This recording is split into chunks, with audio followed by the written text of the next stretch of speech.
Oh, here we go.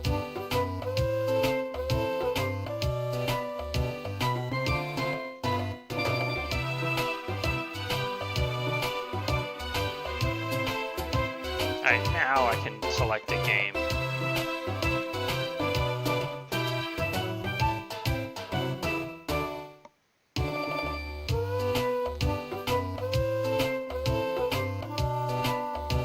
Let's look at my list of games.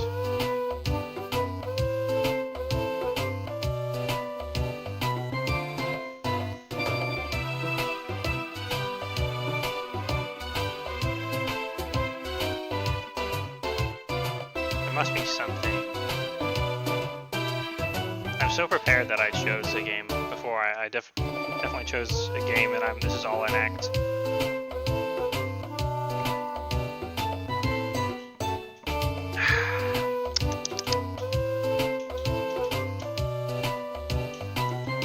Hey.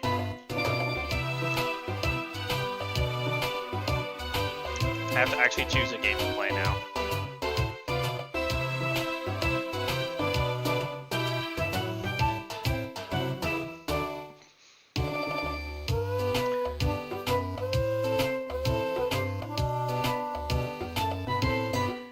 Okay, here we go.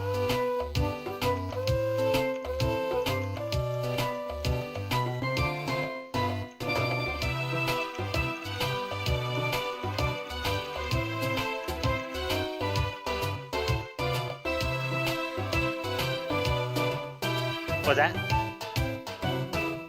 Good. We need bright light for painting.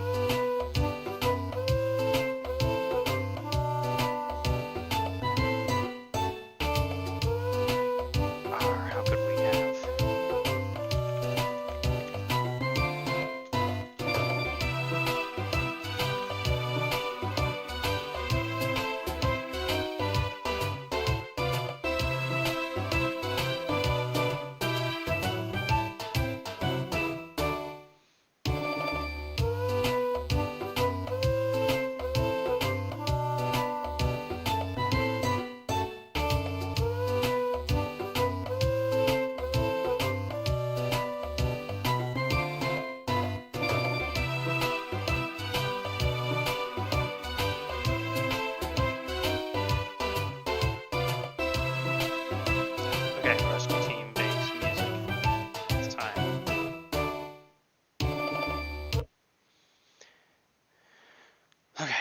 I just gotta set up the categories. Blah blah blah. Na, da, da, da, da, da.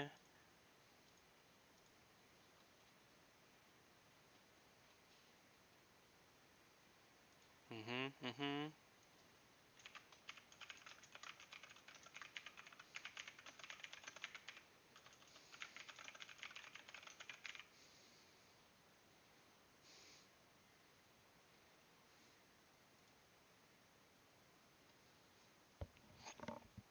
Okay, beautiful.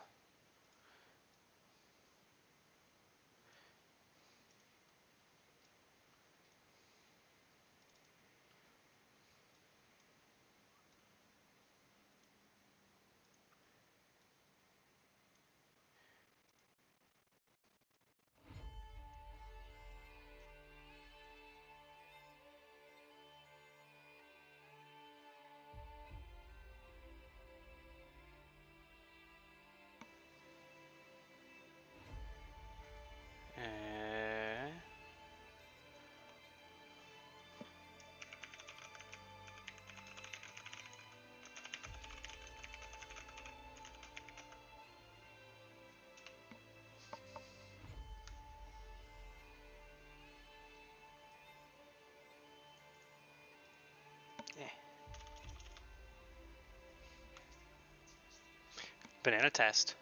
I did not pass the banana test. Where's the banana? I mean, you're drinking a can of beets that isn't even opened. Okay, I did actually notice that, but it's just so you that I didn't react.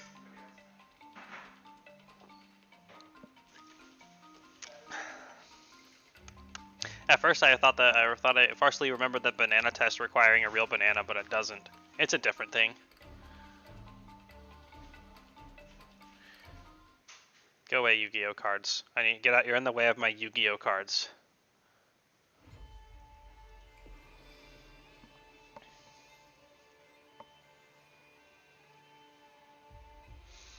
So, you have to go to bed, but I'm streaming early. How dare you? How dare you have a life outside of my stream where you get to be alive once a month? What a terrible, terrible way to show your loyalty. Anyway, thanks for showing up and lurking. I appreciate it.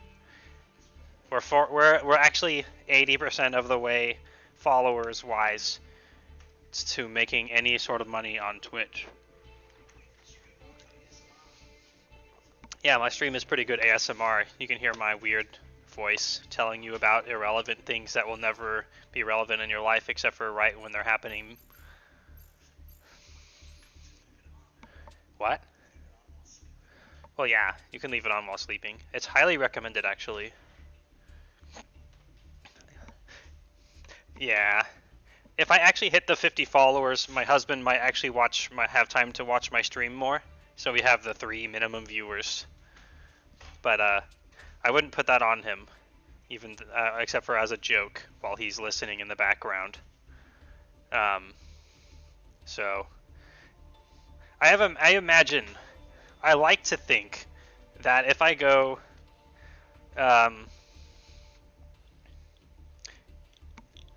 okay, so that puts us at 2.5 then,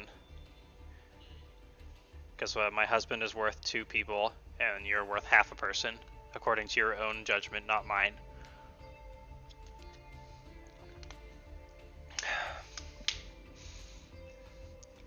If literally having that third person, just like one other person besides from you and myself on my Twitch thing, suddenly people just actually show up. And maybe what I'm doing is actually interesting for once, because I'm gonna try to make a deck in Yu-Gi-Oh! With a certain purpose that I've been workshopping in my head for quite some time.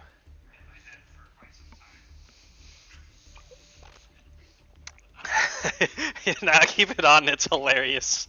Just kidding, do it, you do you. So maybe that is interesting, I don't know.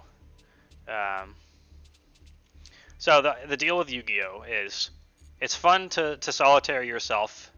The purpose is obviously to win, yes. But it's not, it's a lot more it's a lot more complex than that. How are you going to win? How are you going to make a deck that can handle people that use different ways of shutting down things that you're able to do? It's about making the other guy lose. Yeah. That is literally the thing. I don't know. I'm not a winner. Well. Hi. Hi, husband. How did you get here?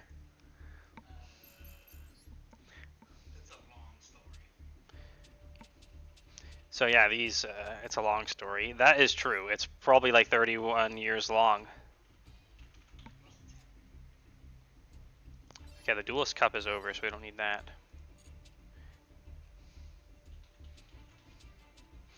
that. So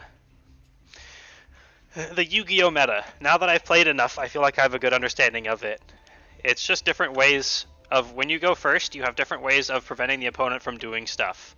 And when you go second, you have to be able to do stuff despite your opponent preventing you from doing stuff. The most consistent way that I've found, a 2+ person would be a 3-way, right? Yes. Just, that's a pretty simple question, simple answer. So most of the time, I just fucking pin that in my chat. Go ahead. I am not scared.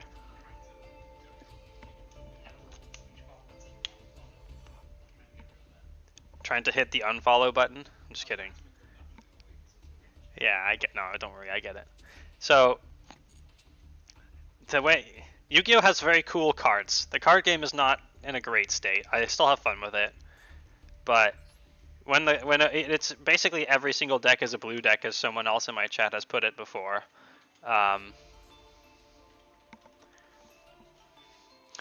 It's not a healthy meta, but it's interesting. It's like if you played Magic the Gathering and every card was like a Jace the Mind Sculptor and a Lightning Bolt, and yeah. It also has a lot of Yu-Gi-Oh cards. So the best and most consistent way of actually being able to do something when you go second is to find ways to tribute your opponent's monster. And this is because we had Urza loops. Oh yeah, Urza loops. Okay, those are here too, but they're like you're only allowed to have 2 copies instead of 3. So the most common way that actually will get rid of things that are sticky. There's only 1 monster in the entire game that I'm aware of, maybe 2, that doesn't allow you to tribute it under specific circumstances. So basically finding ways to tribute your opponent's monster is the only real way to get rid of all the sticky monsters out there, because everything is so powerful, everything has to be sticky and have hexproof, indestructible. But then when you can just kaiju it, which is the common way of tributing your opponent's monsters, is the kaiju cards. It doesn't matter how sticky it is because you can just get rid of it. So that being said, one of my favorite dudes, who is pretty strong and fun to play, he's immune to being tributed. So I want to make a deck with him featured. He can't be tributed and he can't be targeted with card effects. That alone is an extremely powerful sticky combo, and he has quite a good attack value of 3,000. Obviously, it's not impossible to get rid of him. There's things that remove cards from the board without even having to target, and those are actually legal. It just says if it says that you have the ability to get rid of one of your opponent's cards, then you can just get rid of it. Also, hi everybody. Hi Jinx Nix. Hi Husbando. Hi Goblin. So specifically this dude, he's obviously a cool edge dragon man of doom, and he's sticky because he's immune to targeted effects, and he can't be tributed. He's one of the hardest things to get rid of if he has any amount of attack, which he does. 3,000 is no joke. It's not really hard to exceed though, so. But anyway, tributing the opponent's monsters is the best way to get rid of sticky things that people summon on turn 1, which is pretty common that they can summon like 3 or 4, the higher end decks in the game. So much text and a long card name. I mean, not even. I don't see anyone using it. In the entire time I played this, I'm pretty much the only guy who's ever used it. But I have beaten people with it, so I guess that means there's 2. Anyway, Lair of Darkness is his lair. This is a very powerful card, but it's weak in that you have to actually play it for it to do anything, which is hilarious to say for a card game, that it's actually sketchy that you might even be able to play a card. Alright, thanks for lurking. I appreciate any amount of presence here. It all is support, and I find it all very happy. Very happy. So this one allows you to tribute your opponent's monster once per turn for a card effect. And along with a couple other effects that are really not that important, except for possibly changing all face-up monsters on the field to be dark type. Or attribute. It's not type, it's attribute. So you can see where that goes. I gave my speech about tributing opponent's monsters. Well, let's put these down as notes. Diabolos. The problem with the Diabolos is I want to run more copies, but as a lot of Yu-Gi-Oh cards are, a card like them as their card's name is only allowed to use their effect once per turn, so having multiple copies doesn't allow you to use them multiple times. It's very strange. Essentially, the game will track, right here, it says you can only use these effects of Darkest Diabolos, Lord of the Lair, once per turn. So if it's a card of that effect under that name, it can't be used more than once a turn. If you changed its name, maybe. That's not exactly easy to do. But anyway, I digress. Um, essentially the idea of what we want to do here is we want to have as many sources of tributing the opponent's monsters as possible, but also being able to set up a turn 1 that's hard for the opponent to get around. So we want lots of ways of interfering with them, and we also want lots of tributing their monsters and taking care of their spells and their traps. So I'm gonna put some. We're gonna start with some staple cards that just go in all the decks because they're just super good. I don't know if we're gonna use 1-for-1. I don't know if we're gonna use Allure for Darkness. I'm gonna try out Lightning Storm more. It's completely actually worthless on turn 1. I don't really want a lot of cards like that, but Harpy's Feather Duster is also one of those, but also that good.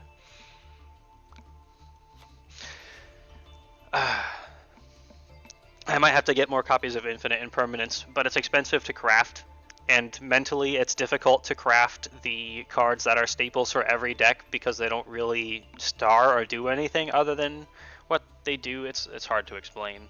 It's just mentally harder for me to craft them. Even if it's going to make me win more, that's not what I want. I want to play with the cards I like, not the ones that are going to make me win. But, you know, you gotta do a little bit of both.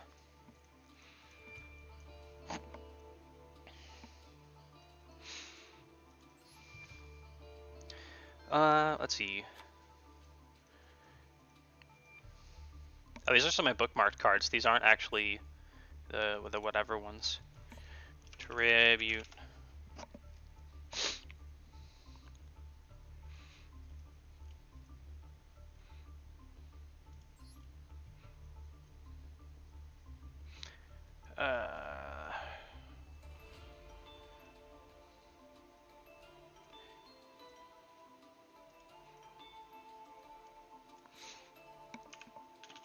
So I'm also kind of picky because I want to make a deck that isn't just use all these set of cards and you can do stuff. It's like boring. I want to be one of those guys that makes this crazy, wacky pile of nonsense that nobody knows what you're doing because no one's done it before.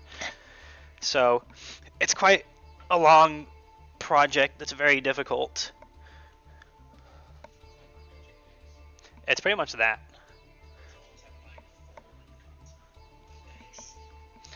Yep. I want to primarily use dragon types because that's what makes me happy. And well, I'm okay with the worm types now.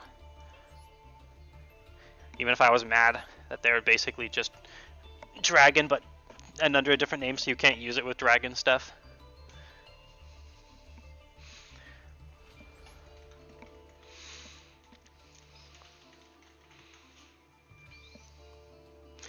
It's better than them not being there.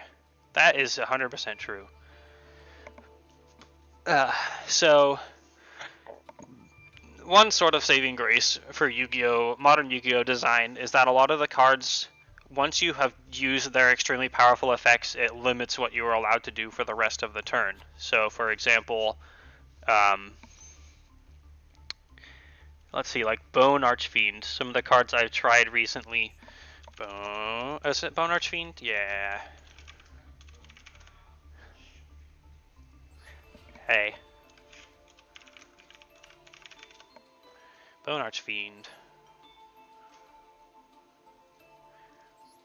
Bone Archfiend says, if he wants to use this effect, you cannot special summon monsters from the extra deck for the rest of this turn, except for Dark Dragon Synchro monsters, which obviously leaves a huge hole in your utility for the rest of the turn. So I want to use powerful cards that have the least amount of limits on them, so then I can just do, you know, fun stuff. So having played around with different decks by getting the cards for them, this one, Stardust Synchron, is very good because it fetches another card for you as well as being able to be played from outside your hand. Also, level 4 tuner, well, it's not really, it doesn't matter anymore, but it used to be a huge deal. Just because the most common powerful monster level used to be 4, so a long time ago it mattered a lot. So Stardust Synchron compared to Bone Archfiend. Bone Archfiend limits you to Dark Dragon Synchro monsters, which would mean Stardust Dragon I can't make. He's Dragon, but he's not Dark. He's Wind. Baron de Fleur is a very good turn 1 and turn 2 card both. It's just a really good card. It's a warrior type, can't summon that. However, Stardust Synchron allows you to do anything, but you can only do synchro monsters. So I could do synchro monsters of all types for the rest of the turn. So his, compared to the Bone Archfiend, his power is comparable because Bone Archfiend allows you to mill a card, which you can then combo into other shit. Stardust Dragon does get you another card by fetching a Stardust-related card from your deck, but then allows you to only summon synchro monsters. So it has a higher combo potential because it limits the rest of the turn a little less. The reason why Bone Archfiend is still on the table is because I absolutely love Dark Dragon monsters in this game. They're the best. So being limited to them is like, oh no, I get to use like fucking cool as shit cards. Ah, woo. But unfortunately, for making very, very good turn ones, you are gonna want to be able to. So, yeah. So, essentially what we want, with only one normal summon per turn, we want cards that can special summon themselves, like Stardust Synchron and Bone Archfiend are both able to. Bone Archfiend being a little easier to do than Stardust Synchron, because you can just pitch a card from your hand or the field. This little laughing puffin that I have bookmarked here, a cute little bird guy, it's able to just slap itself out as long as you have a face-up spell or trap on the field.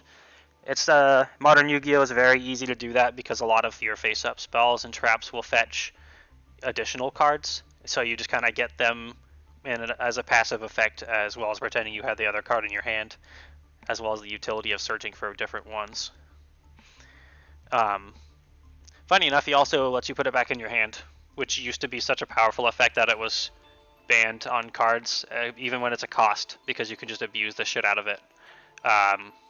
So he prevents you from using it. But he's on the table for this, as just to be able to slap out as many little boys as we possibly can.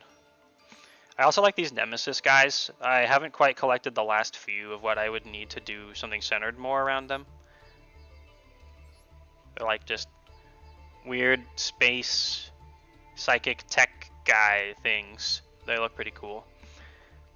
He has this one specifically is a 1-card combo into a very, very good turn 1 card that shuts down so much. So that's kind of why I have my eyes on him. He's cool and he's very good.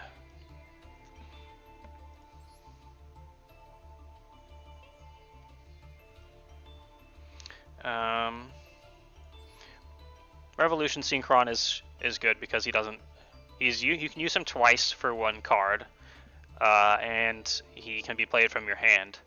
So because it's a weird passive effect from his hand, if you are to try to use him for something, your opponent doesn't really get a chance to react because it's essentially done before the stack starts, thus making it like, well, too janky to actually, unless you have something that prevents them passively from doing the thing that they were going to do with it, there's not much you can do about it. So, I was also looking at this Simorg of Darkness. What does he do? Oh. Yeah, he's pretty good. Once per turn, you can prevent a spell or trap from activating as you tribute a winged beast monster like he is. Unfortunately, I wouldn't be able to really use this well if I'm using Lair of Darkness, because when it requires specific wind attribute, it's not gonna do. It ain't gonna do. Just put nice cards as reminders for me. Not that they're gonna guaranteed use them. I'm just likely to use them. Like Hope Harbinger. Spell cards are a little bit of a priority to be able to negate because spells are faster than traps. There's a little bit of meta surrounding traps with one deck that's just really strong, but generally speaking, spells are better to negate than traps because traps take a turn to be able to be activated. One reason why I wouldn't want to limit to specifically synchro summons is seeing cards like Super Poly. Super Poly is a fusion card, so the purple dudes. And being able to fuse your opponent's monsters is a way to get them off the board without it's basically essentially the same as tributing them. Only this would actually work on Darkest Diablos because it neither targets him nor otherwise. Whatever. Neither targets him nor tributes him because he's a fusion material. So.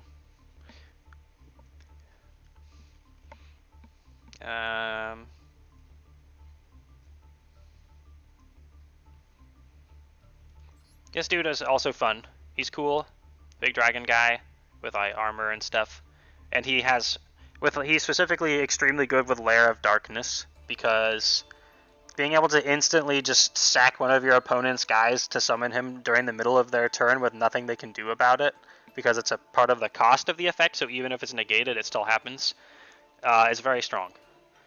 I had a deck that was weak and shitty, but a couple people just scooped when I did that to them. It was pretty fun. He also doesn't limit you to doing anything for the rest of your turn. He has a little weird removal effect. As well as he gets a bonus if you synchro summon using him, which is pretty easy for level 4 and level 6 to go into 10, like Baron DeFleur, which is a single-use negate effect and very open requirements to summon. That's why he's so popular. Chaos Angel is another one because it's just a very sticky dude. I do want to do Chaos shit. I've been waiting for Chaos shit. Because all the Chaos cards are just like weird, evil, and good light and dark versions of existing fun cards. So hard not to like.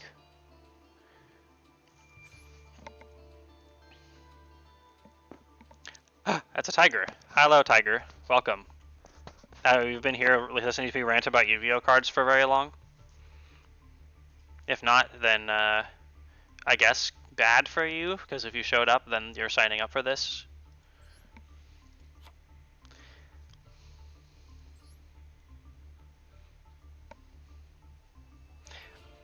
Well, thank you for saying hi. It's always nice to see you here. You are one of the OGs, and apparently also the source of Goblin, who's around the most for me. So, very grateful to you for that. I'm glad you're still alive. I hope you are alive and happy, not just alive.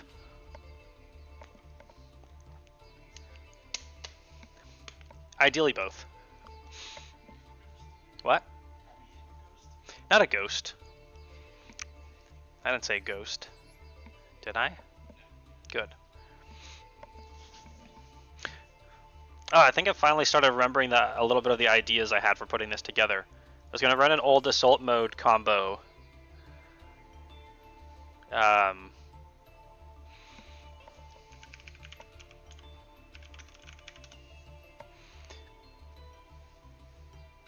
Because Stardust Dragon Assault mode is an old classic for me. He used to be very powerful, but very much a dead card if you ever actually drew him. So he's just supposed to sit in your deck and you pull him out of there.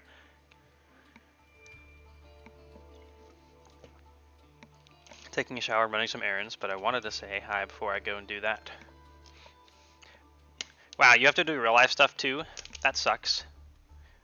Husband and I just took a trip to Walmart. You don't even need to remind me to hydrate. Yeah, we brought some water bottles to Walmart, and I didn't drink any until we got back. But normally I drink way too much during the day. So let's see.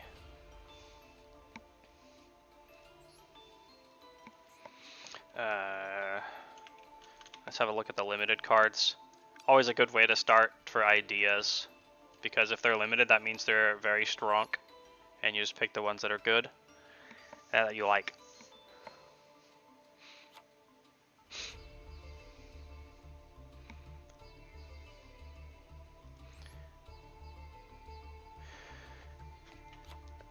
Golden sarcophagus should be something I am able to use.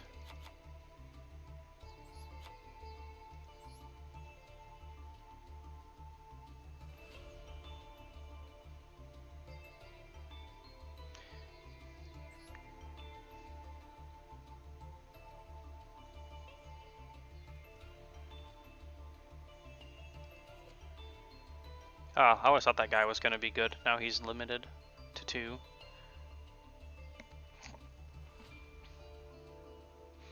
So, emergency teleport is a card that we used to grab Psi Reflector.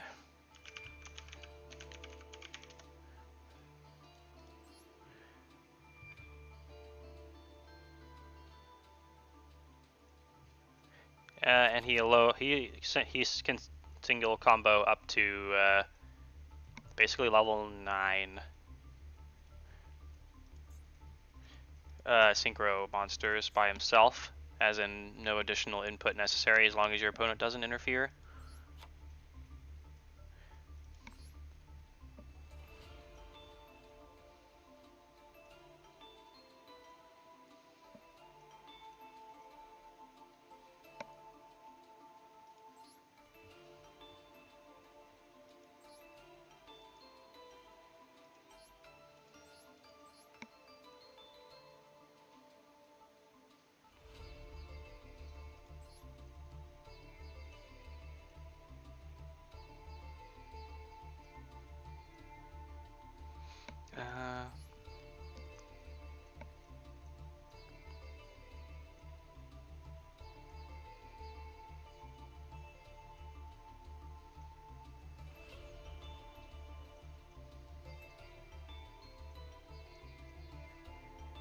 I really could use this with Lair of Darkness as long as the opponent is using a synchro monster, because it's only limited to tributing a synchro monster. Interesting.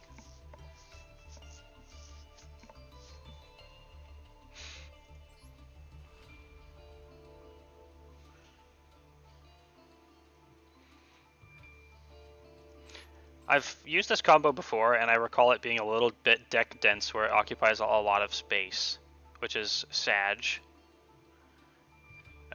Because I want to have more space for more cards. I always make large decks because I can't decide what to take out, because I want to use all the fun cards.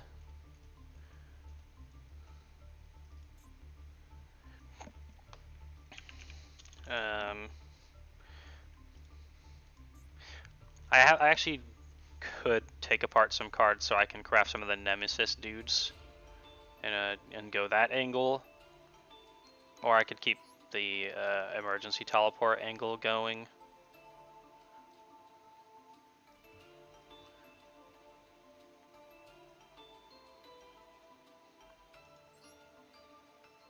Yeah, Trish is really good. I do miss Trish. Trish was a classic, really strong card, and I had a combo to special summon Trish very easily back in the day when I was a pro leveled bro.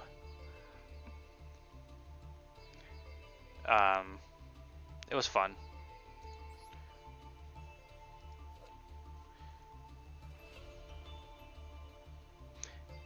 I just realized also that it doesn't target, which is great.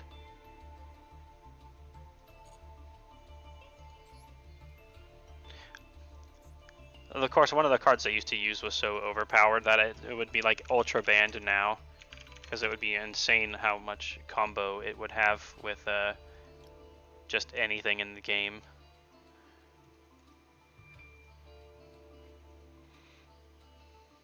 I don't even know if this is really coming together yet.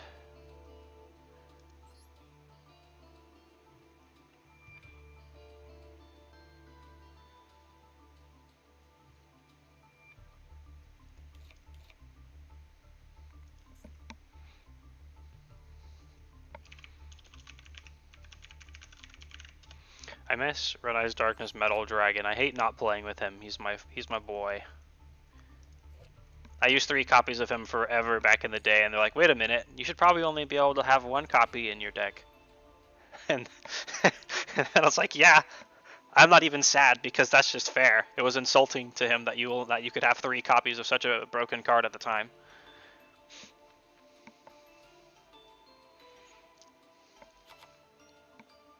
So we'll slap him in there.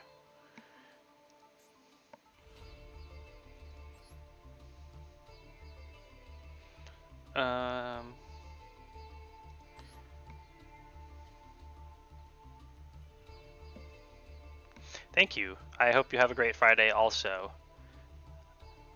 And, you know, rest of your life, because if I could wish you well forever, why not? It just sounds slightly morbid and weird.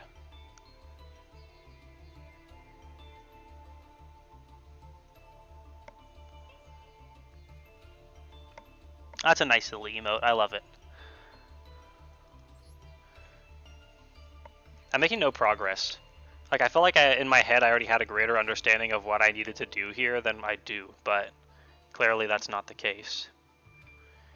Wait, are you allowed to reduce levels? No, you only increase them. But that's a lot of utility, because I can go anywhere. Sparing the full details of the card, I can go anywhere from 5 to 9 with one card.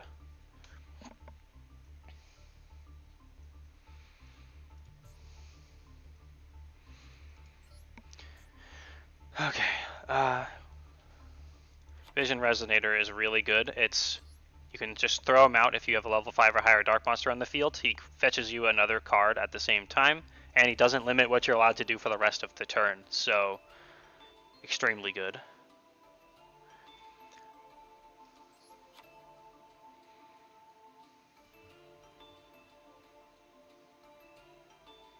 Oh yeah, I was missing Red Zone. I needed Red Zone. I unfortunately have to craft one. Because I opened so many of the packs, but never got this one specifically.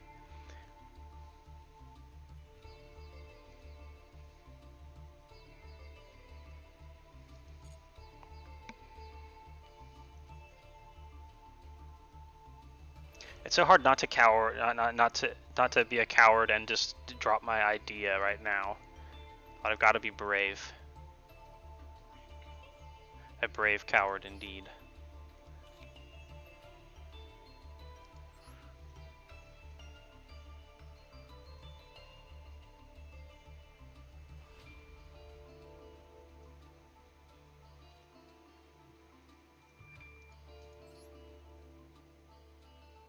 Specifically, for the Chaos Synchro monsters, I need light tuners. Let's look for some light tuners. I like the little Ringo worm, the dragon guarding the 100 apples, but his effect is a little difficult to use because you need to have a non-effect monster, which is typically just a super dead card in the deck, and having dead cards is a lame. So ideally you want cards that summon normal tokens that don't have effects, because then they're counted as a non-effect monster, and they don't require you to have a little Dirk shitty guy in your deck.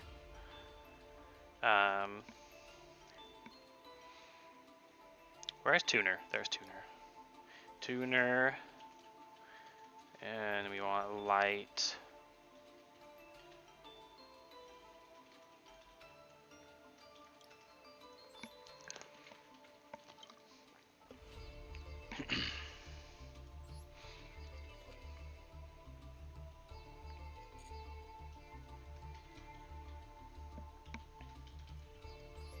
Yeah, see, he's on the list. Converging Will's Dragon is very good as well. He's kind of a basically auto-include with Stardust Synchron, so we're just going to slap him in there.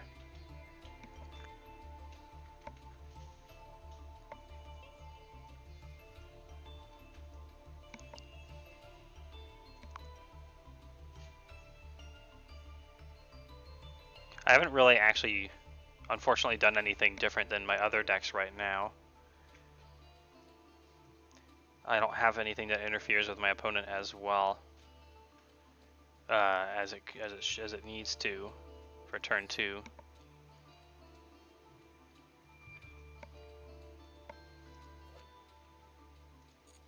Oh, he's a tuner. Neat.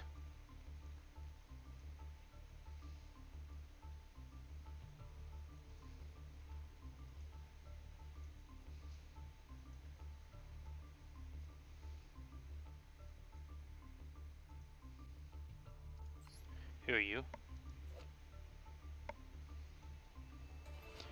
Oh, he's only for Magic Key cards.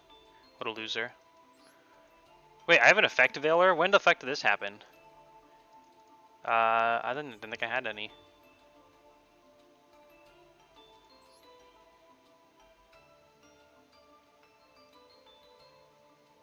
Okay, who gets to be unbookmarked? Your fate awaits you.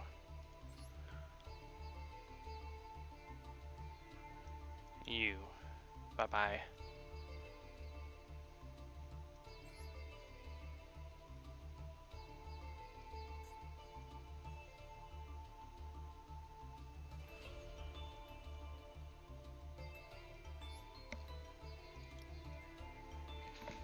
This was like a card I wanted to use for Chaos because it's a light or dark card that puts itself in the graveyard, which is typically what you need for Chaos. You need light and dark to banish. So I thought I didn't have any effect veiler at all.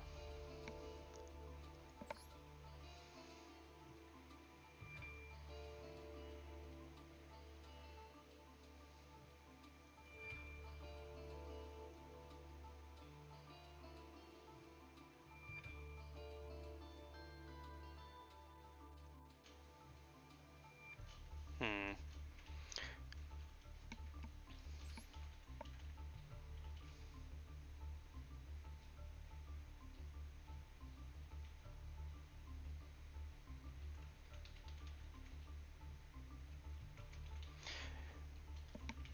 This dude, I really need something that summons tokens for him.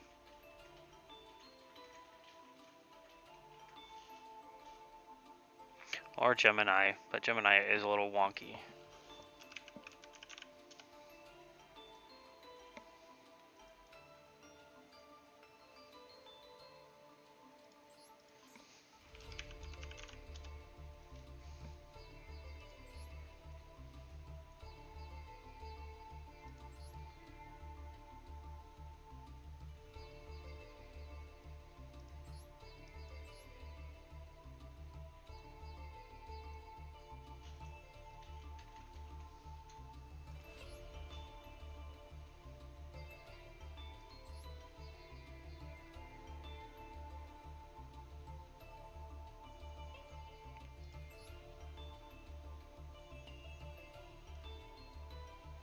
All these dudes only work with Gemini cards. Not quite what I'm looking for.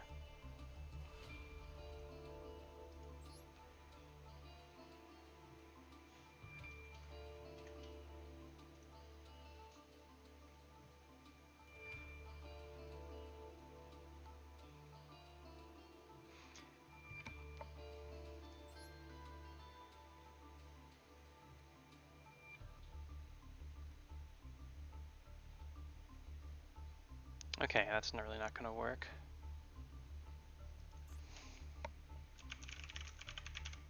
Let's see what makes tokens. You make tokens. Oh yeah, the Stardust Trail was gonna make tokens. I think maybe I just want to rejig some Stardust stuff into what I want.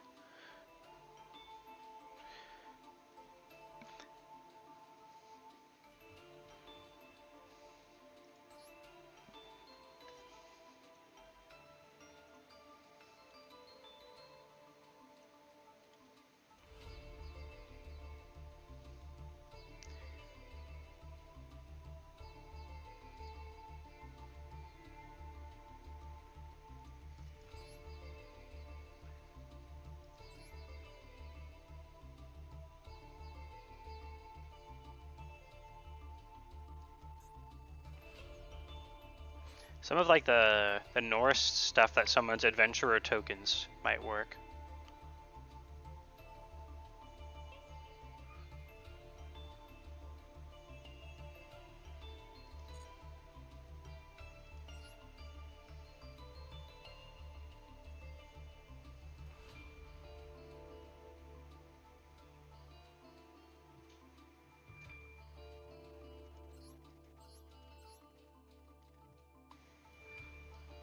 You know, maybe my brain can't handle this right now. We've made like no progress. I explained what I wanted to do, but haven't gotten it to work. So let's just grab an existing deck and I'll play a couple rounds and then we'll play something else. I think that sounds like fun. I think I need to think about this a little bit more. I'm not quite ready. What are you? Oh, you're a Blackwing. Okay, let's load up something I have going already. Or try this garbage that's not completed because I haven't put in all the additional support cards that everything needs.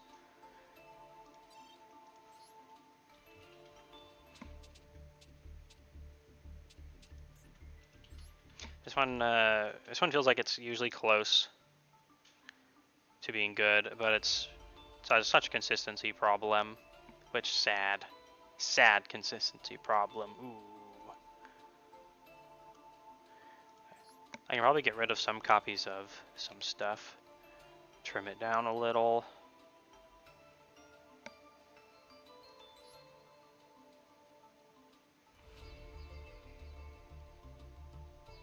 Yeah, let's just see how this works. Whatevs. Maybe grab one more of the Nemesis dudes.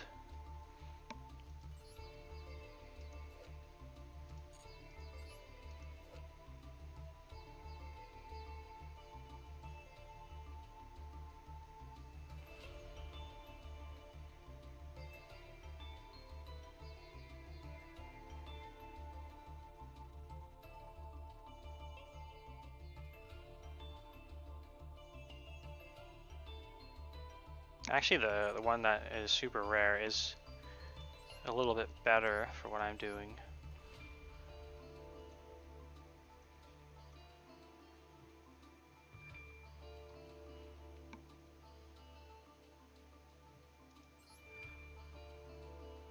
Yeah, actually, I don't think I really need one for one in here.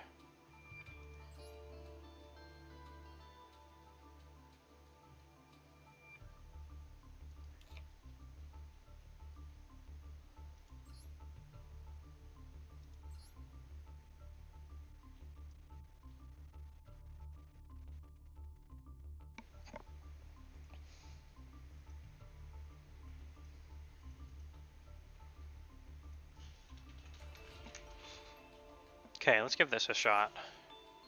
This is the one I already workshopped together, but wasn't doing as well as I'd hoped. So, it's effectively already what I'm thinking.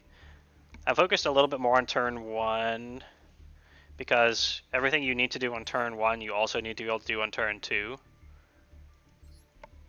Because, you know, then that's when you're allowed to kill them by attacking. You just need to also be able to set up on turn 1, is the thing. Did I kill Ringo Worm from here? Let's put him back in.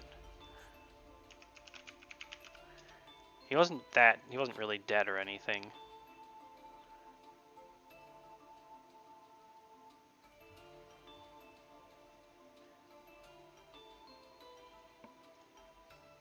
Oh, I need a red zone. That was what was missing. And for that I need to disenchant some super rare bros.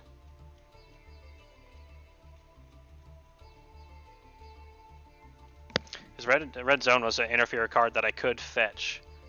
Most of the time I'm having to use a little bit of a loop to fetch a different guy, but I want the red zone. Grr.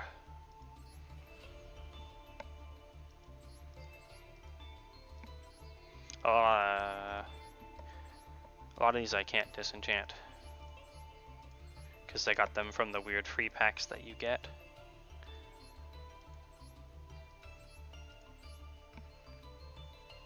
I actually have a spare kitchen dragon maid. She's gonna get turned into dust.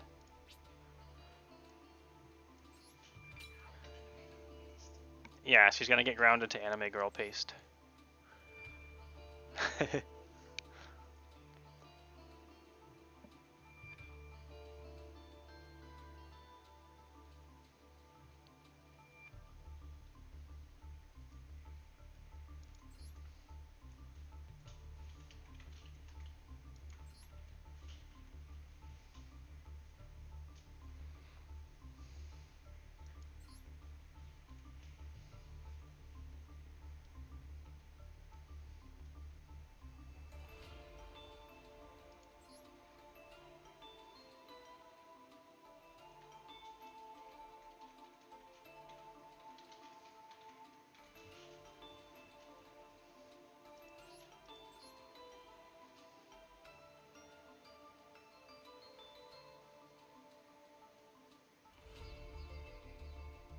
I want to put these in, but I need a dark monster that doesn't normal summon set normally, which I don't really have.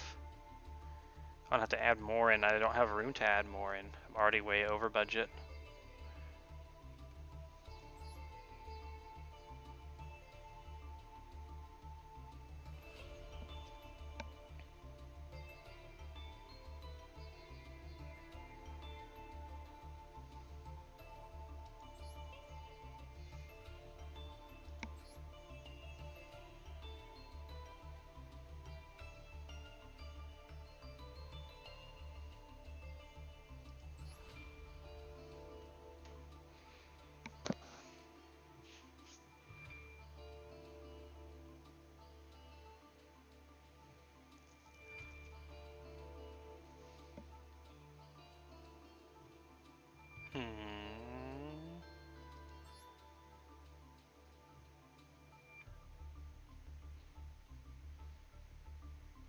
Oh yeah, I'm looking for disenchant stuff. I got distracted. Let's see.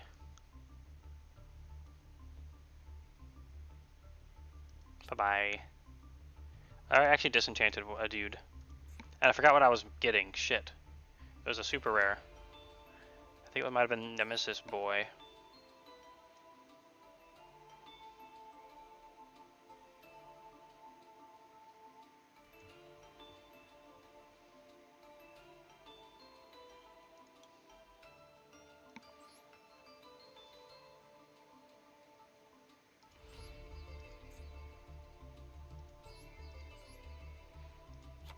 Alright, we'll just make a copy of you. I think we get a free pack because if you craft a card from a specific pack and have not gotten the reward before, you get one free one. So let's see what we get. And before I just get another copy of it, thus rendering the first copy pointless. We got one Sparkle Boy.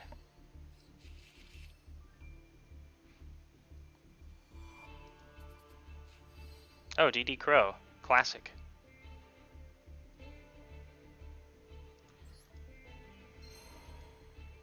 I remember old meta cards. The ones that used to haunt my dreams every time I saw them. Because they were good at countering my stuff. Good times. Anyway, we made some adjustments here. Oh crap! It wasn't supposed to be that guy, it was supposed to be Red Zone. Oh no. Now we have to disenchant different guys. Because I'm not getting rid of him. He's too much of a cool boy. Let's find some other ones.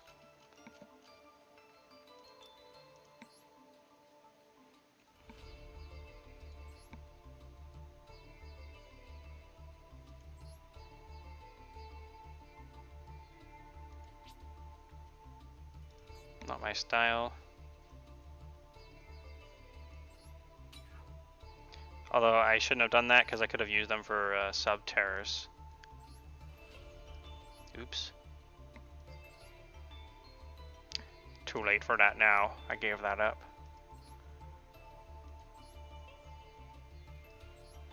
Look at all this stuff I'm not allowed to disenchant because it was free. Wah.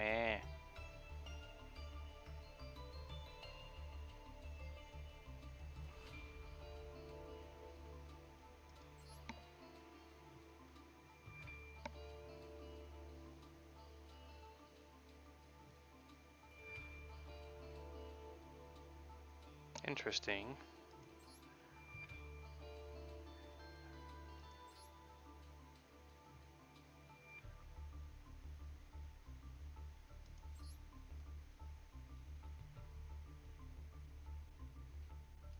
Oh, he's actually good. Dang it.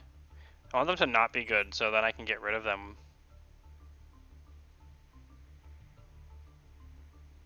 Okay, you can go away.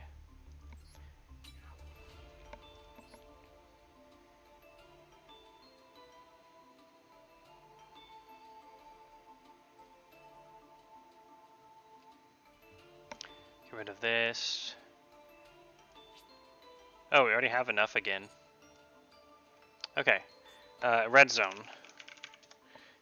The real card that I actually meant to craft.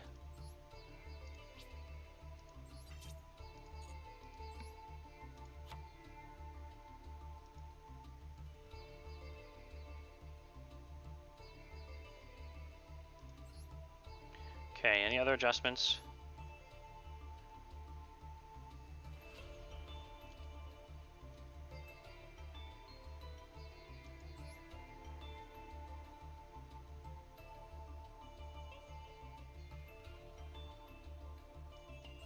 I think this is about right.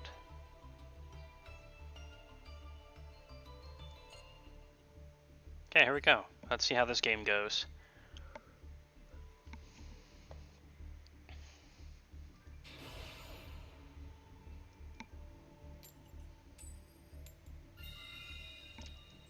Going first.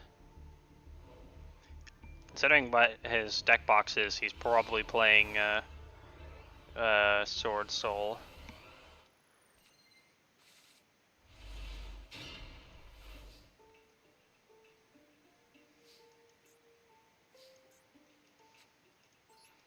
Time to see what we do.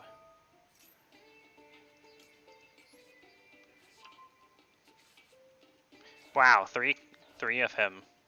Interesting.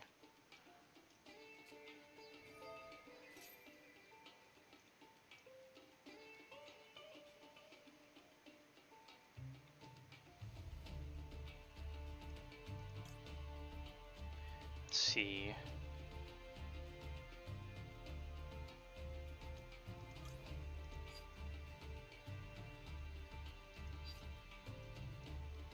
I'm gonna actually think about what I'm doing for once. I usually don't think very much and kind of autopilot when I'm playing, which is probably a bad idea.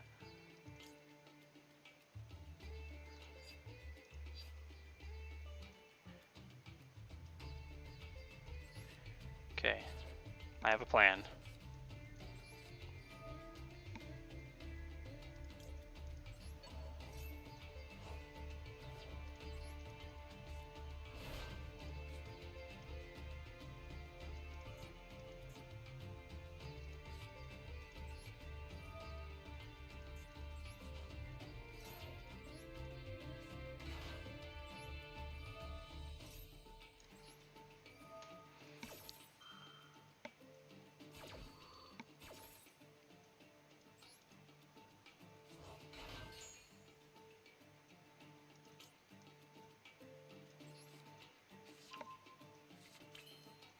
Let's go. Synchro summon. We're gonna grab Brotar. He's a bro, but he'll allow me to trade in one of the cards I can't use this turn for a card that I can use this turn, which I think is pretty dank, if you ask me.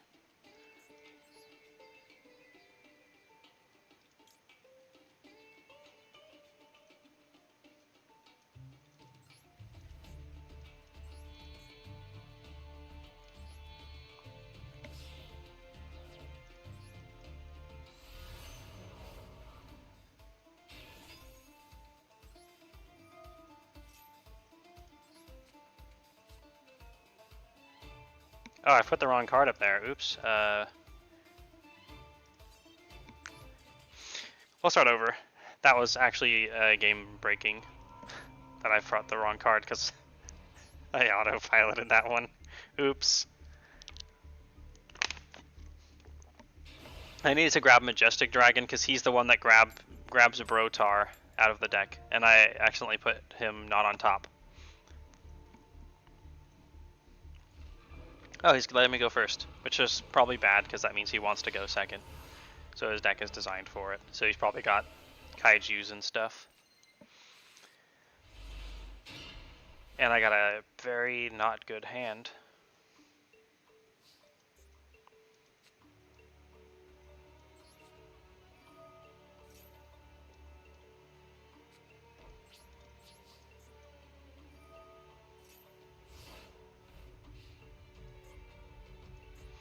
Well, let's see what happened.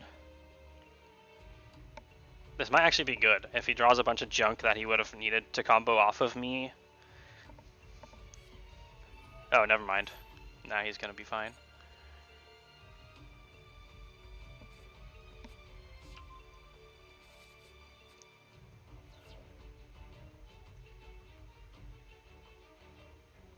At least he's using light and dark, so I can actually interfere.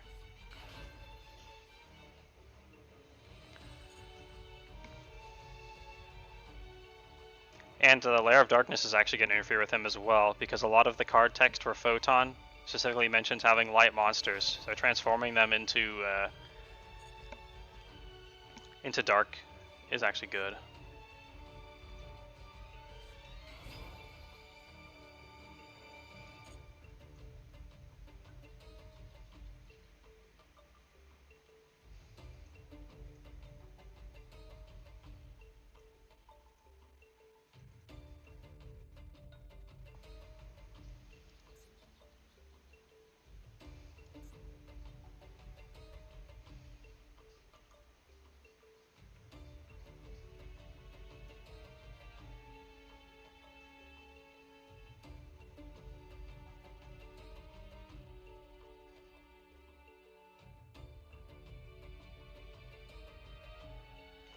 I think he might be getting a little bit fucked right now. Okay, no, dang.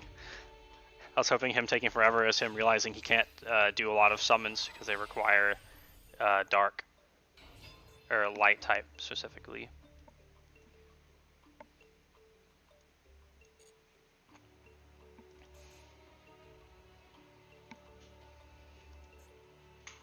I'm gonna totally trash him with a Lair of Darkness combo. So I need a Bestial monster on the field to activate Branded Beast.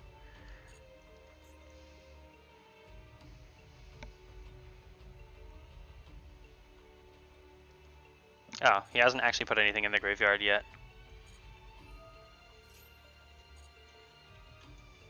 Okay, well I was gonna use a combo to tribute his own monster to destroy his monster, which is amazing. But alas, not today. And I still can't do anything without a light or dark in the graveyard, and I have no way to force them in right now. So we're in a bit of a spot where we have to wait for him to do something.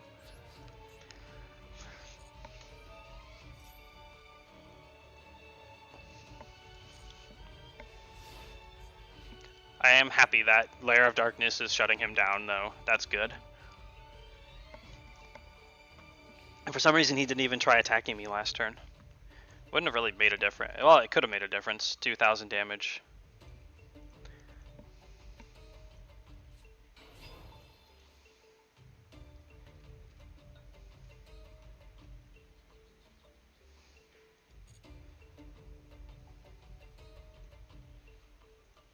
He can't. Funny enough, he. Oh, he is gonna XYZ summon now. Ooh. But needs to put something in the graveyard.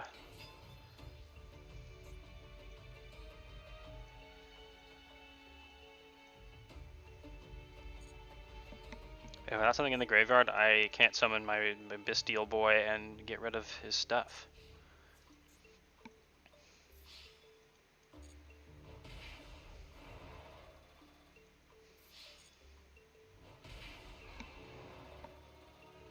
So I actually need to draw something that does something for me now, and otherwise it. Well, he doesn't have enough punishment on the board to kill me. He basically has to just not put anything in the graveyard. And okay, there we go. That's something I can do.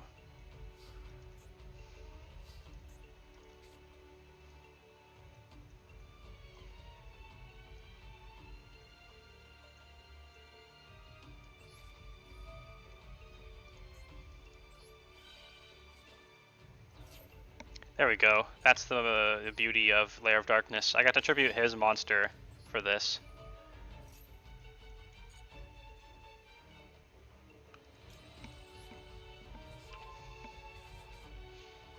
And then we'll grab one of his level 4 dudes with Monster Reborn. Just make sure there's no wacky stuff on them that's going to get in the way of our plans.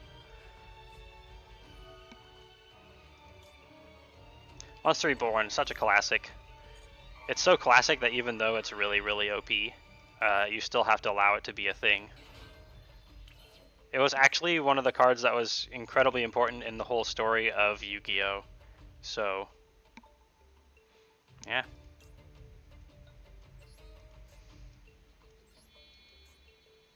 Oh wait, no, I need to play a Riven Light first.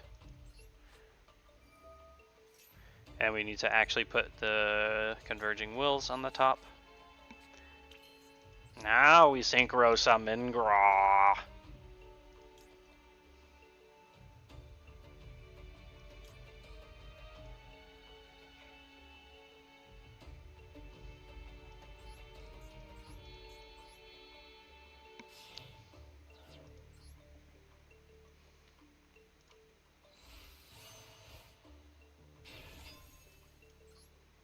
And then arrive in light.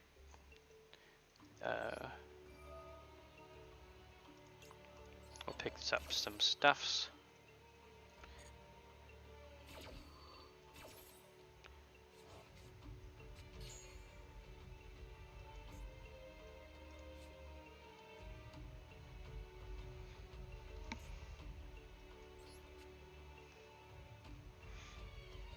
I did mess up my shit again. Sloppy, sad sloppy.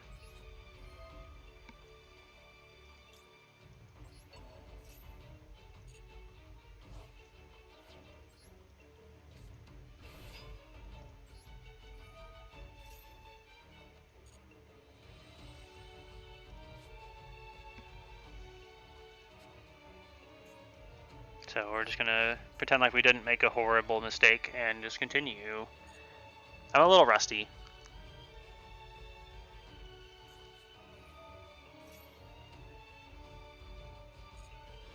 This isn't really that big of a deal. He used a valuable card and we still get to continue by doing this.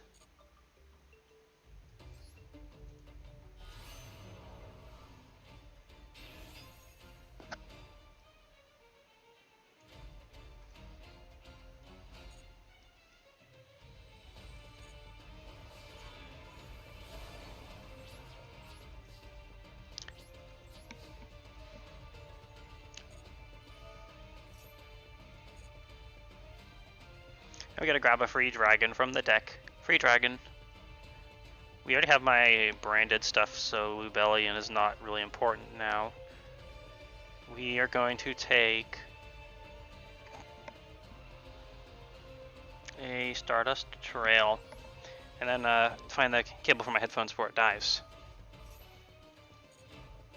Okay, we get free Torment tokens, which is so edgy. But considering Yu-Gi-Oh! Was inspired by Hellraiser, I think it's allowed to be.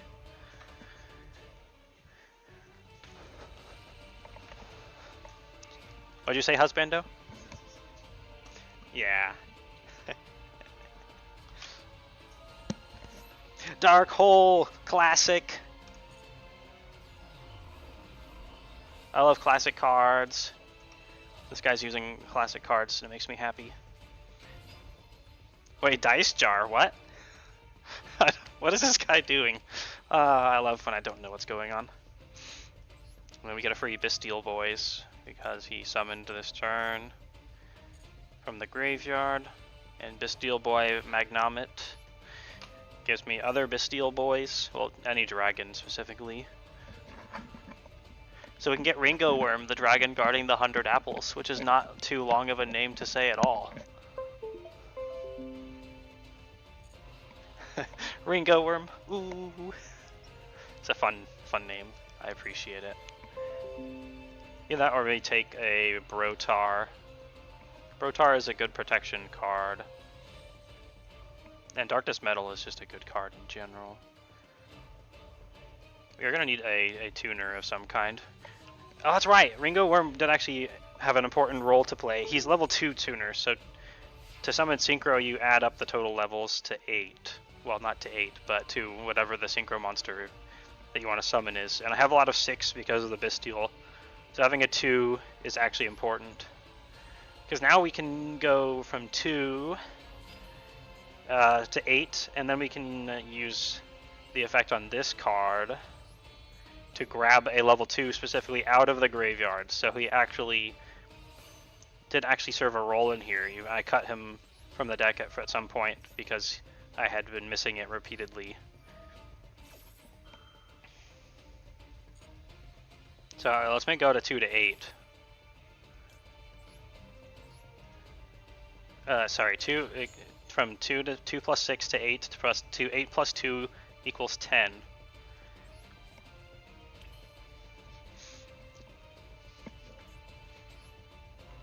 like Chaos Angel and Baron de Fleur specifically.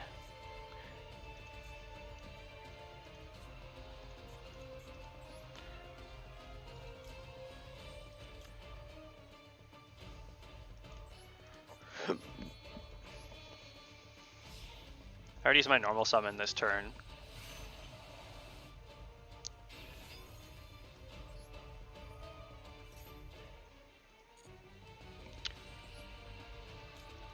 This would have been very different if I hadn't forgotten to do that correctly, but you know, what are you gonna do?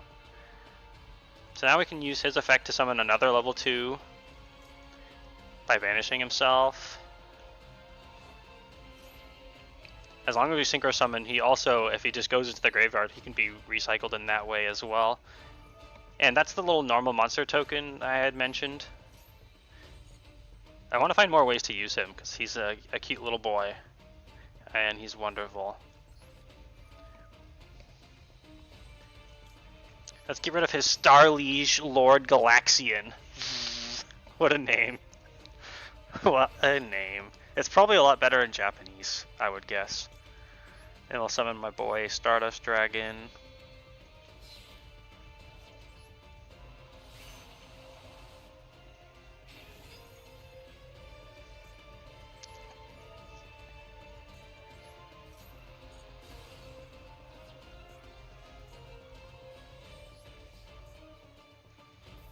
Okay. Didn't win this turn. Maybe next turn. Sadly, the Bestial boys kind of work a little bit against the Nemesis stuff, because you need to leave things banished for them. And I'm usually recycling them, but I feel like I usually don't have that problem, but I know I sometimes do. It's a weird thing about this big deck is that it's inconsistent. It doesn't do one thing specifically all that much. But that's what's supposed to make it flexible.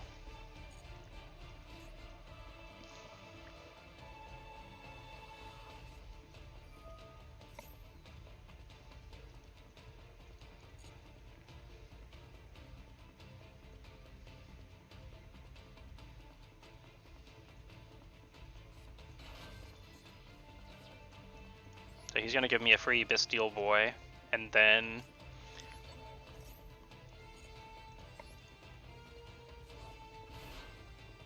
we're gonna negate that effect that he's sure to do.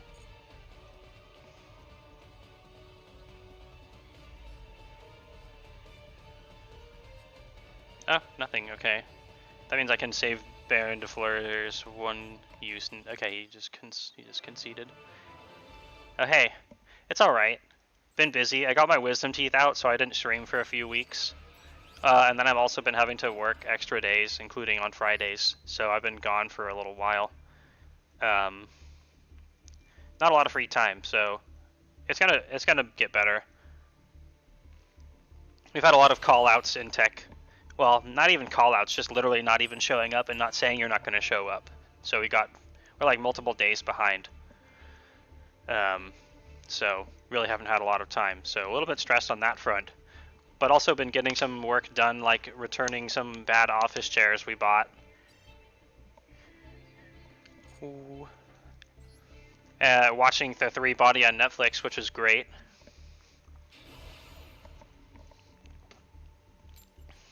Can recommend. Okay, let's try not to misplay at least one time before I change to a different game. I want to have one non-misplay. I guess that is a lot of reason why I've been losing games, is I've misplayed a lot of times with this. It's pretty difficult. It's a weird, janky, fun deck, so expect it to not go perfect every time. So I have to actually get rid of my Ash Blossom if I want to do stuff this turn, which is a shame, because it's a really good negating tool. But considering I'm going first, I gotta put some stuff on the board, and I can still interfere. Balatro? I haven't actually. I've seen it on Steam, but I have no idea what it is.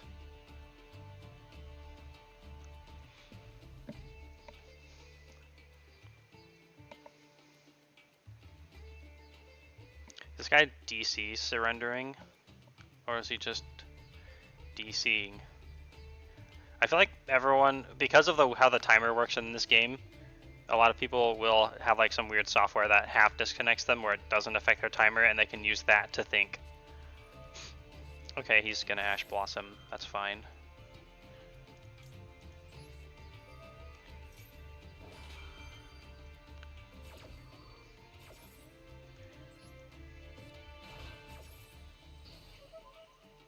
I don't get my my other stuff, sadly. But who needs it, right? I needed it. That's who.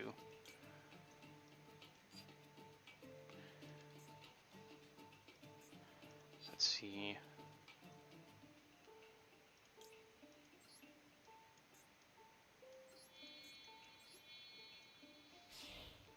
Let's go like anti-destroy stuff, I guess.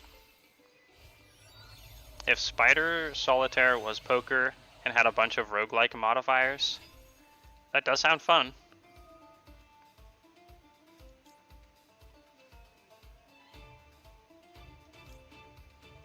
I want more likelihood to draw him because he summons more boys for me. So we're gonna put his copy back in rather than the other one.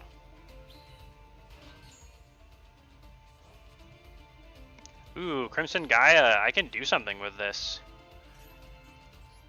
As it's one of those cards I mentioned earlier where it's a card that just grabs more cards out of the deck in addition to providing a passive effect, which is obviously horrifically broken normally. But I grabbed the wrong cards, so because I forgot I don't have Lair of Darkness, so people aren't dark type. I don't have anything I can summon in here. We're just gonna have to send it, which is bad. This is not a good turn one.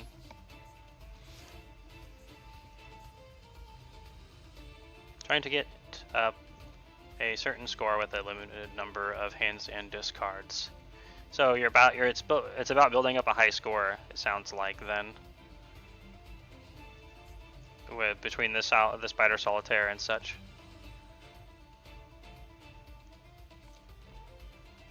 If he's playing face downs mostly, considering that's just, then that's actually good for me because I want more chances to do stuff.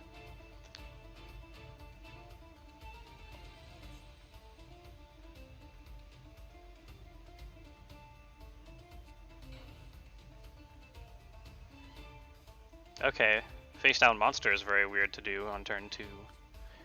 But he's running a lot of traps, and based on his placement, he's probably running the ones that negates face up monster effects as well as the cards in their column. So we want to prioritize getting rid of the column boys over there.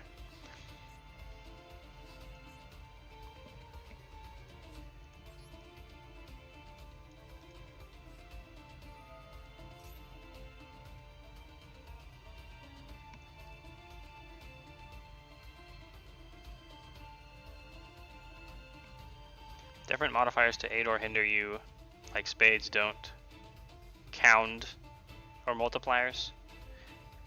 I think I can imagine.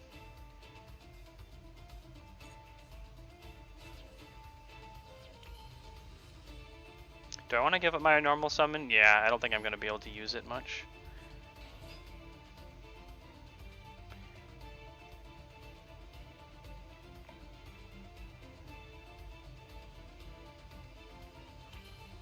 Plus we can summon right into something that can negate stuff, which allows me to interfere with one or both of his face downs, which we really do want.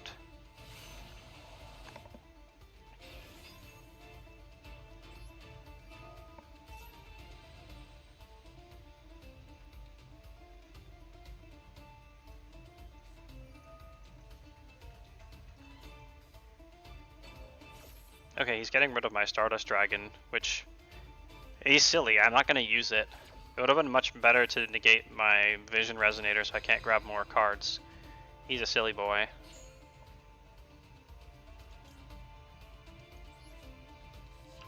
And since I already have Crimson Gaia, we're going to grab Red Zone instead. And now, because he's used his face down, we have a different face down we can deal with. Because we can destroy something once around with Baron. Cool. That's neat.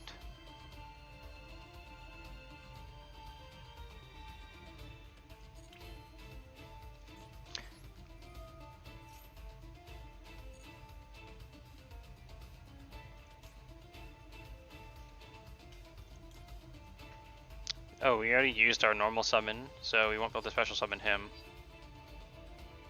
But I guess that's fine.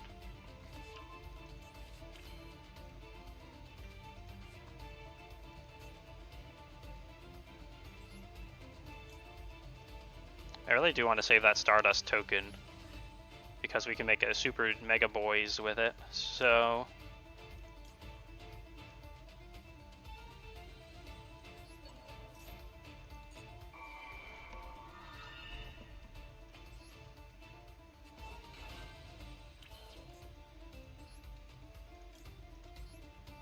We're going to use him as fuel to sacrifice.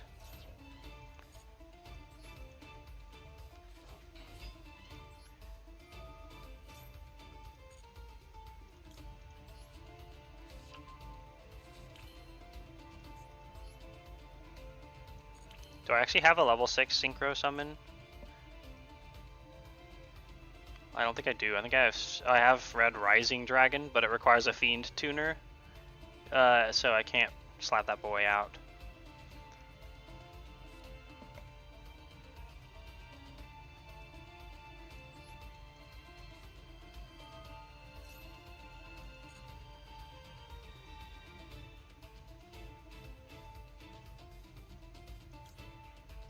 Let's grab him. He gives me more protection. And I might die if I don't protect myself, so let's protect ourselves.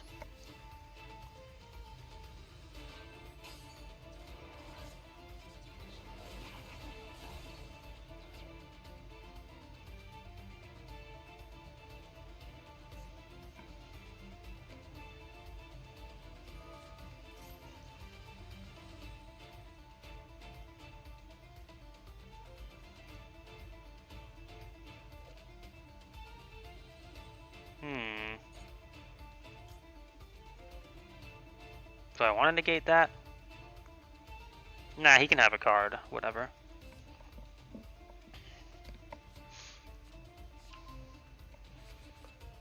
Maybe not wise. We'll find out if it's a mistake or not.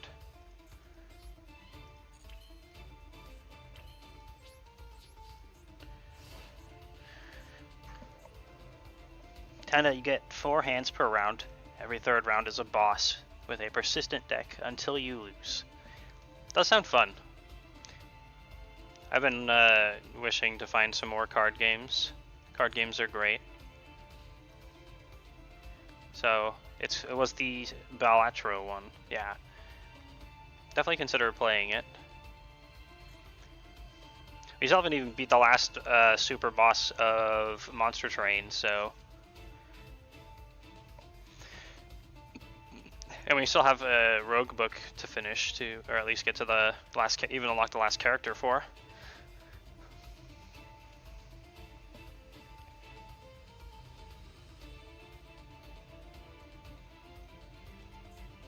Yeah, see. Oh, look, he's losing signal, but not quite disconnecting. Ooh.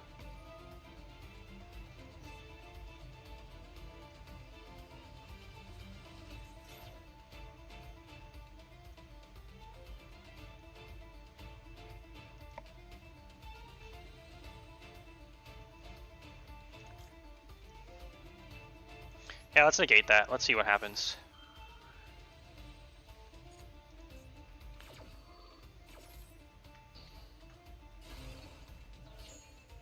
It's the one he fetched, so...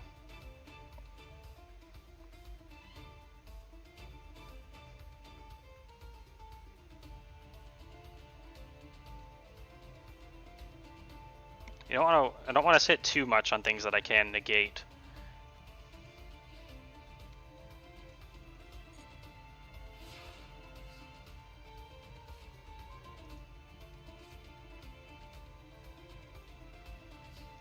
Okay, I can synchro summon into level 7 now.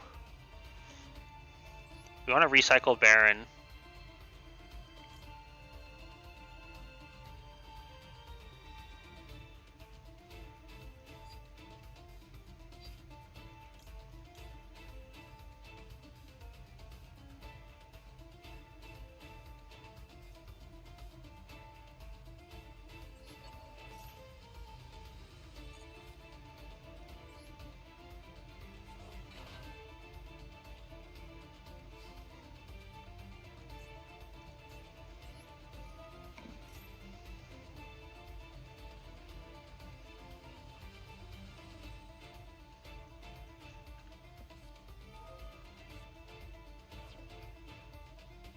Yeah, what? That's a waste of effective Veiler. Unless he needs something to go to the graveyard. Because none of my dudes currently do anything while they're up, so negating their effects is just gonna accomplish nothing. Oh yeah, we've 3D printed so many Space Marines, Tyranids, other stuff. Like, we've been busy. It's like, it's enough quantity that it's actually hard to even say all the different amount that we've done.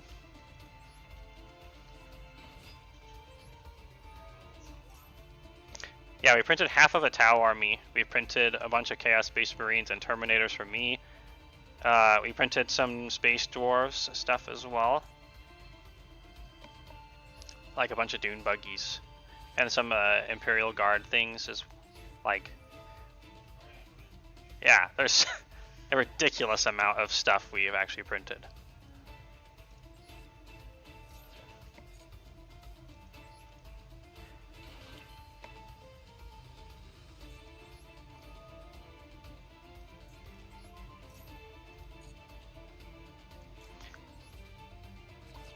We also printed some Chaos Boys for me. Ah, look at all these options. Isn't it great? Let's make Red Rising.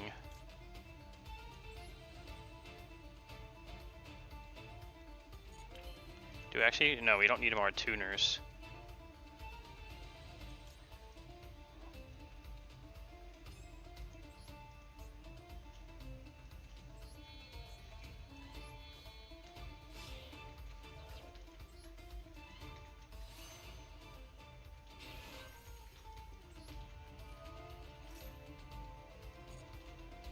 Draw one card. Tuning. Grab the guy we can use from our hand for like a cool dude. I can make Abyss Bane, which is good. He can negate a card, but only if it's on the field. Yeah, very, very true.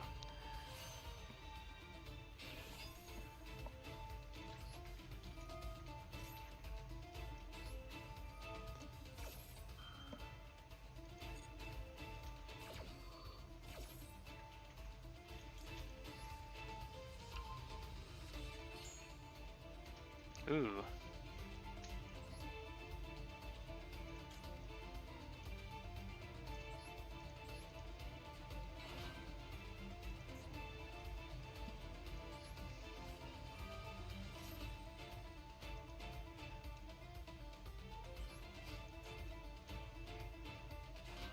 Another one of those dudes. Jeez.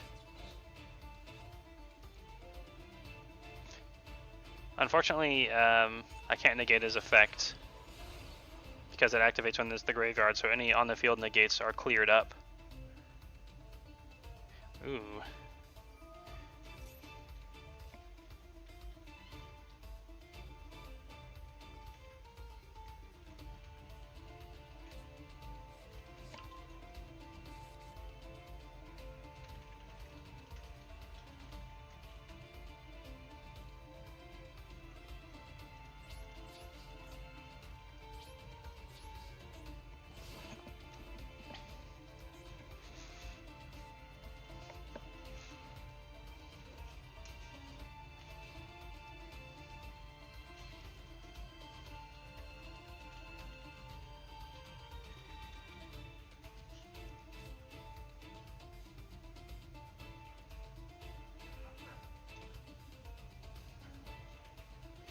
Wow, from nice.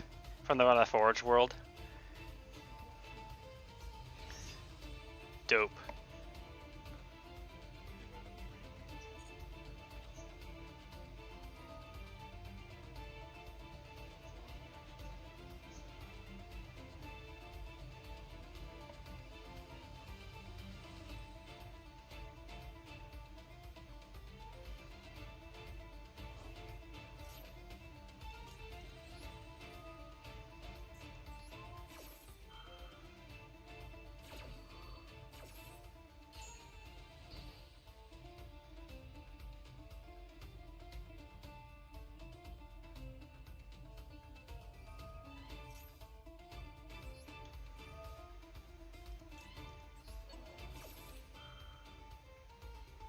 Good, I need cards. I really do. That one doesn't help me now unless he literally clears out my entire board. But at least I needed to draw past it.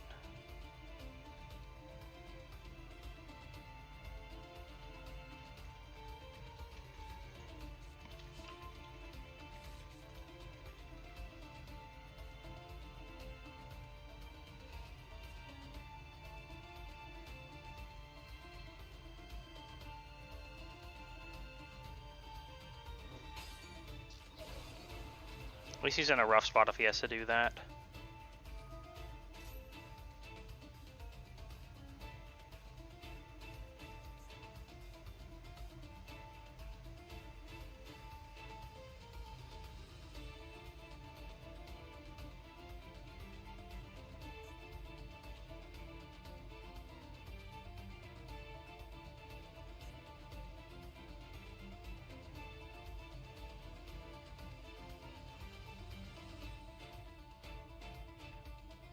This is like so weird for a game to play out for me. I haven't had it play out this messy in a while.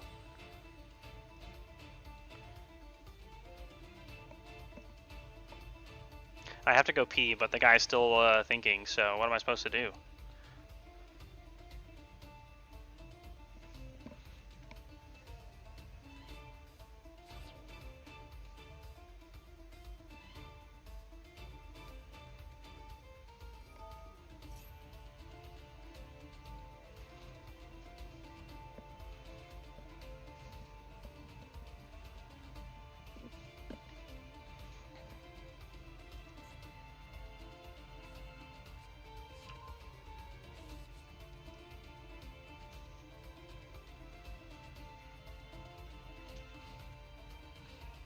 Oh, he ended turn. I should be able to finish this then. Especially when I drew a card I can actually play.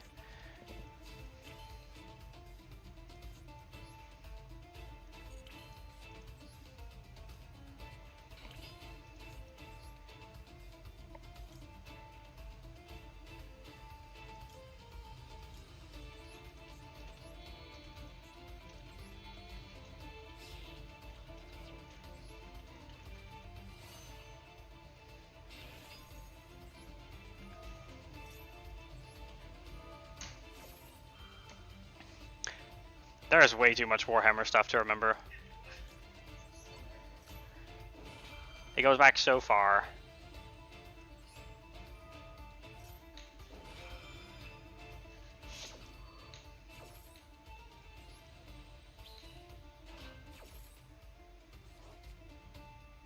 Hey, it's Lair of Darkness. I legit forgot that that was in there.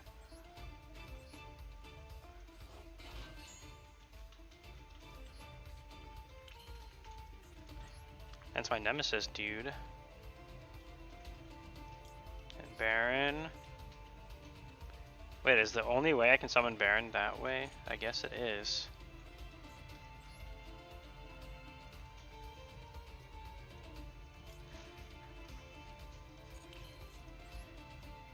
I guess I'll do Chaos Angel. No, same thing.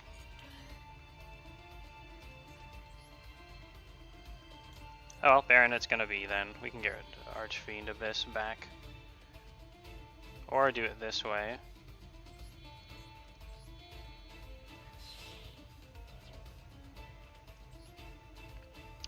I remember reading about those. I never got to play with them, but I got to read them.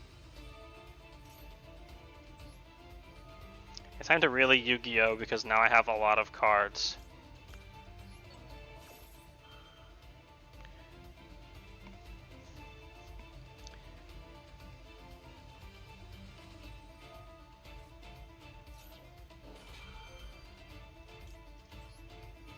Nah.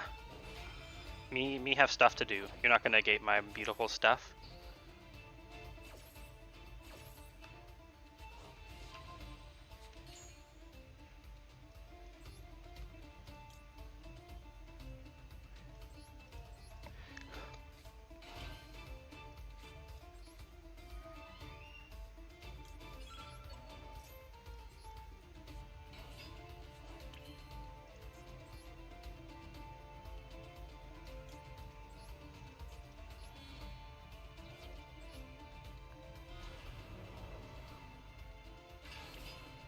I am summoning as much stuff as I can to prevent him from doing anything from his hand while I'm attacking him. I'm not trying to waste his time because there's single cards in the hand that can entirely waste an entire battle phase essentially. And in case he is doing anything that summons monsters, I wanted to put out the Thunder Dragon Colossus because the Thunder Dragon Colossus prevents you from searching your deck to grab things specifically, which the Tri-Brigade cards he had all do when they go to the graveyard. So there was a large chance that he would have been able to search some cards out. So that's why I kept going. Give me a sec to go pee. I'll be right back. And maybe we'll play one more where I don't horribly misplay. Maybe not. We'll see. Be right back.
Oh yeah, I will.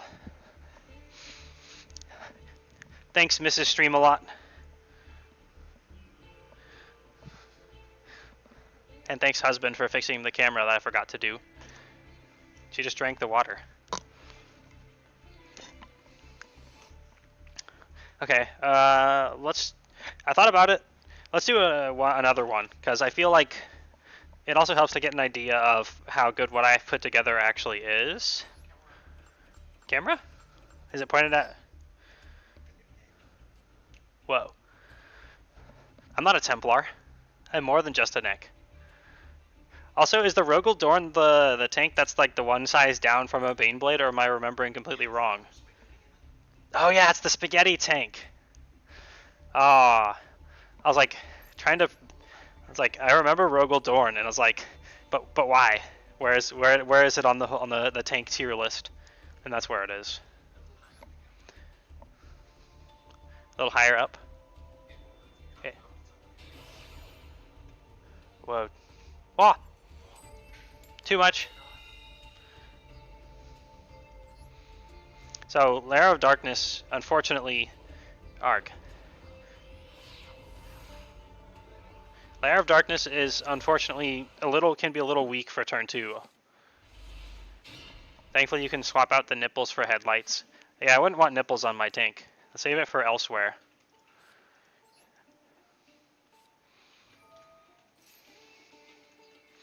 He's letting me Foolish Burial. Interesting. But what is foolish enough to bury? Which literally just lets you put a card from your deck into the graveyard.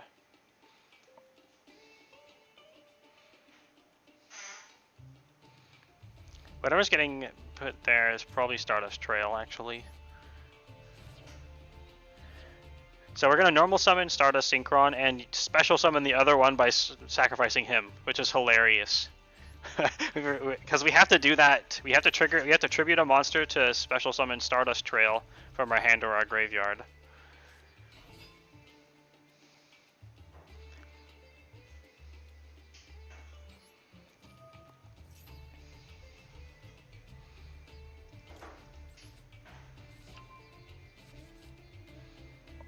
Nipple guns are funny, yeah. It has a pintle mounted multi-melt.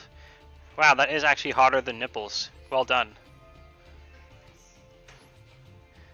I love shit puns so much.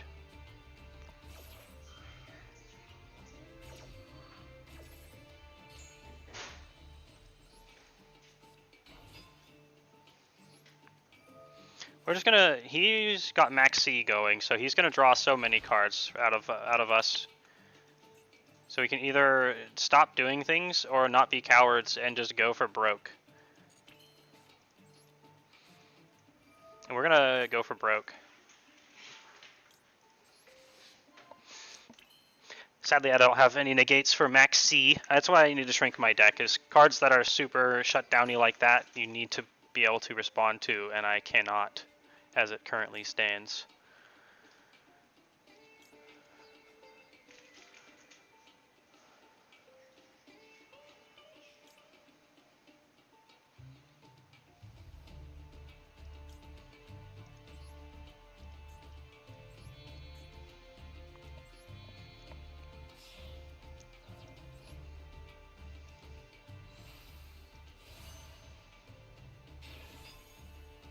If we can special summon enough, we can mill him out though, but we have to special summon 40 more times, which I think is a little bit of a tall order, just saying.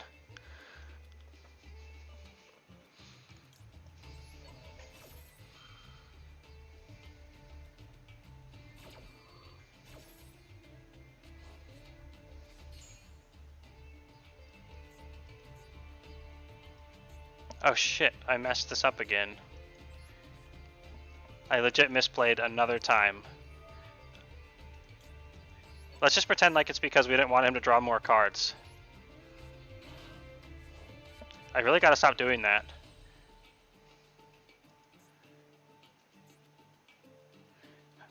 Oh, and I forbid myself from being able to do anything more than synchro monsters, which means the Nemesis Corridor can't pop the stuff out of there. He's gonna win. We just got 9 cards in hand. There's no way.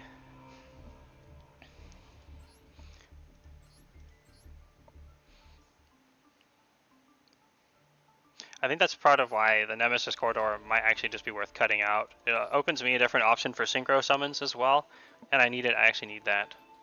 So, despite that, it's a very good way of interfering with your opponent. I'm going to have to save it for a different deck. So let's grab a different dude instead for putting in there.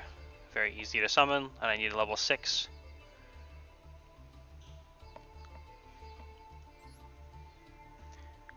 Okay, I actually found a good reason to cut some stuff. A lot of what I do will forbid the actual use of that dude anyway.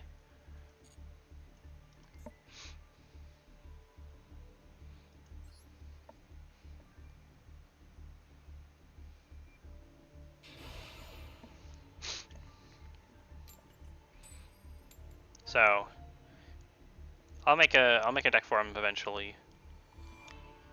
Oh, now we gotta watch me try to go second and see what kind of shit a wall of preventing the opponent from doing stuff that they put up, and then we'll have to deal with it. The hope is that we'll have Lair of Darkness for going second, but I don't see a Lair of Darkness. We have some good tools though. A single solitary good tool. He's playing Labyrinth probably. He has Labyrinth eye cards and Labyrinth sleeves. I wonder if he's playing Labyrinth. I think he might be doing it, but I'm not 100% sure. Oh wait. He just played Labyrinth.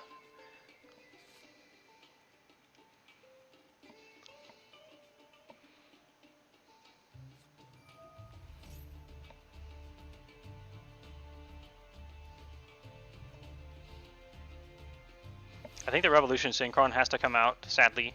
He's been fun, but there is one major problem that he has.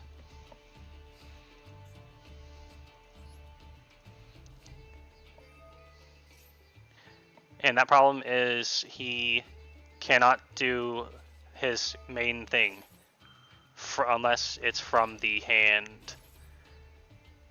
He needs to hit level 7 or 8 for Synchro Summon, and when he's level 3, doing it with a level 6 won't work. It'll only work with my less copies of level 4.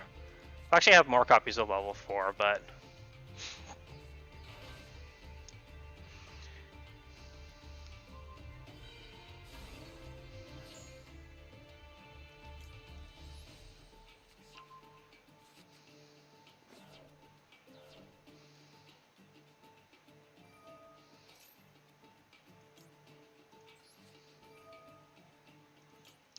very good to banish that. That's a thing you can reuse from the graveyard.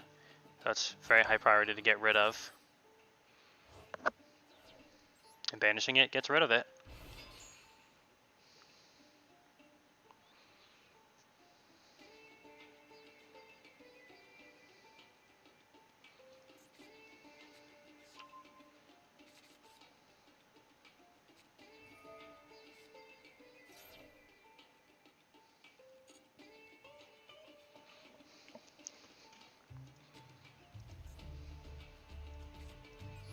Okay, we're gonna go from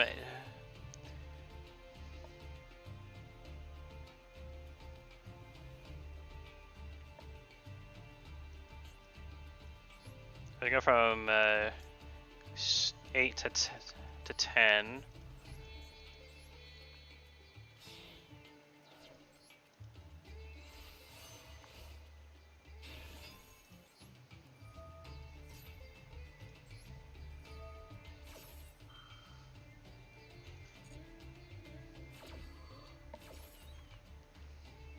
I want Lubellion in the graveyard because Lubellion can grab me cards for card advantage and interference with people.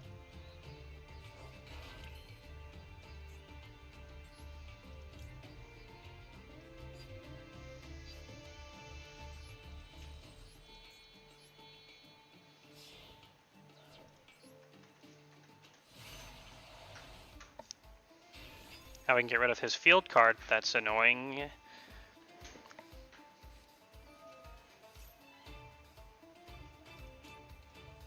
And we'll interfere with that too. He could have, because now he can't just, shut us down. That's one of the super anti-turn 1 cards for your opponent. If they summon 5 times or more, you can just sack everything they have, unless they negate it, which we did, because we're not going to let that happen. We're way too cool for that. We get rid of his coup clock, so we can't reuse that.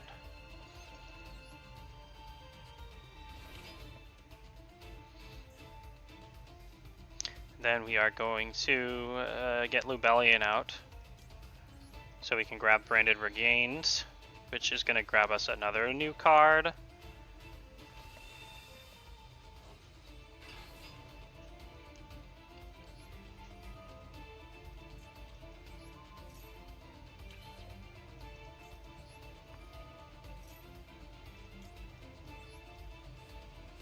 So when light and dark get banished, we can set them back in the deck in order to draw and we draw a card.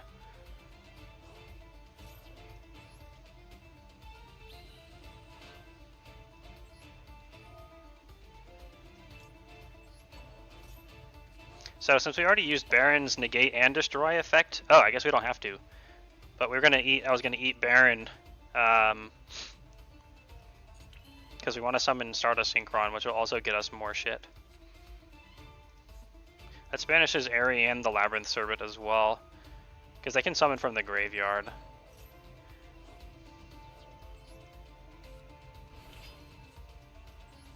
We actually don't really need the Rebellion, except we can use it to attack and kill him, so that's probably a pretty good use, actually, if I think about it a little bit.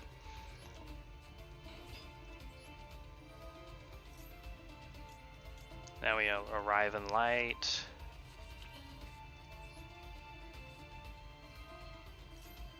We're setting up as much stuff that can negate things he can do as possible before we actually go in and attack. So it looks like BM, but it's actually not.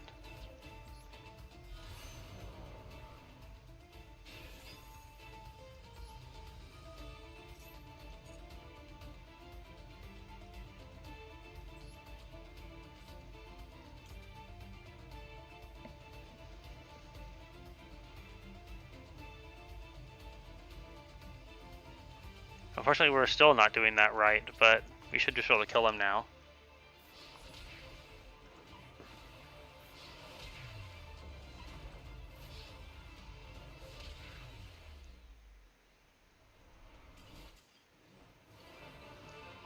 Neato.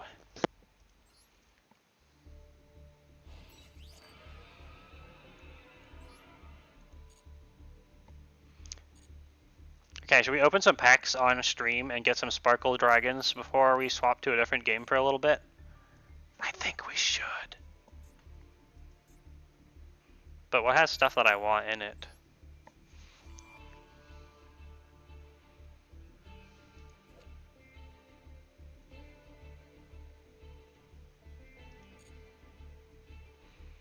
There's a lot of shit that looks super epic in Yu-Gi-Oh! And then it makes it hard to not want all the cards. Let's see. Oh! It's a limited time bundle that just gets you the standard packs but a bunch of free cosmetics. And this one has a dragon in it, so it's literally the same price as just buying the 10 master packs. And master packs have unique ultra rare cards that don't come in the parts where they're easier to get that I won't bother explaining, so we're gonna buy this. Yunk. Dragon, it's called Dragon of Pride and Soul. How am I not gonna buy this? Okay, we're gonna open them the slow, boring, but fun way.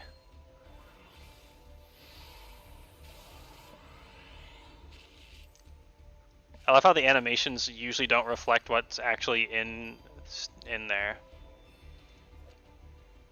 Avoid cards. Oh, it's for Infernoid, which I don't necessarily care for. It's a sword. It's a blobby sword unicorn with cool metal armor. That's pretty dang weird.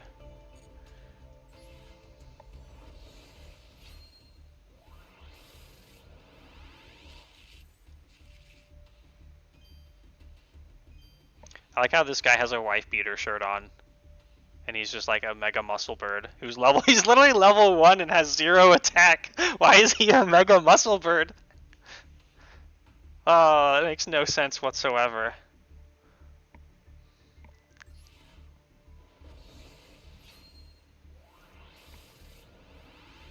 Zero attack. He literally can't inflict damage to anything. Why? Why, Yugioh? Why are you yourself?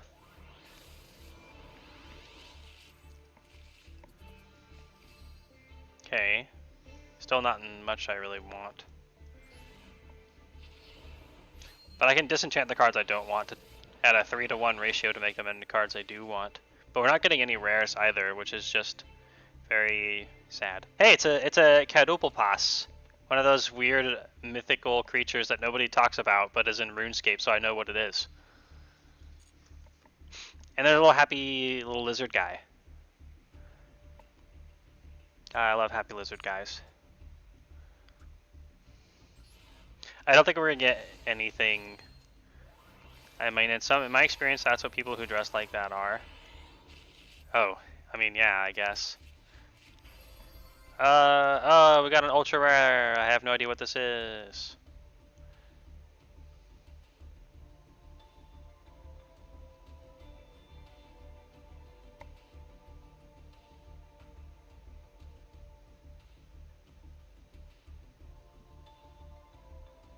I'm not believing in the heart of the cards right now. I mean, I always do. But I'm just sad with the heart of the cards right now. I keep sadly getting cards that aren't generic and they're just like super powerful, but only work with the cards that they're pre-designed to work with, which is just so boring for card games. I try to minimize that because it's not as fun. That's why I don't make better decks. I could just make a highly efficient one that isn't very fun, but is good. Or I could suffer, but also have lots of fun going for what I really want to make.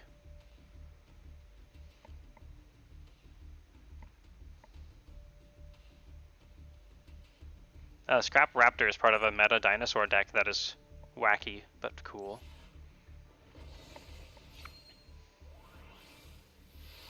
Wow, look at all the shiny graphics. If only that meant I was gonna actually get a good card in here. Look, no rares. That's why you don't get excited by them. You realize they're useless. Useless.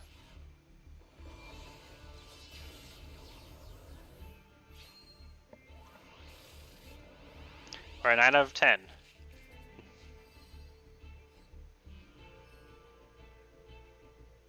Still nothing really, but that's pretty normal. In my experience, you get really, really unlucky, and then you get really lucky, and it's just cycles of that for this.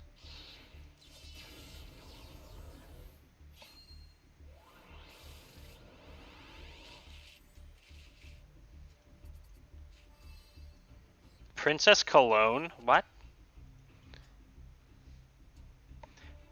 Oh, you can target one box of friends in your graveyard. Why? This card is so terrible. There's so many so terrible cards out there, and then so many that are just super broken. It's hilarious. Actually, you know, there's literally a card called Friendship, like Yugioh Friendship, which is like officially a thing. It's silly.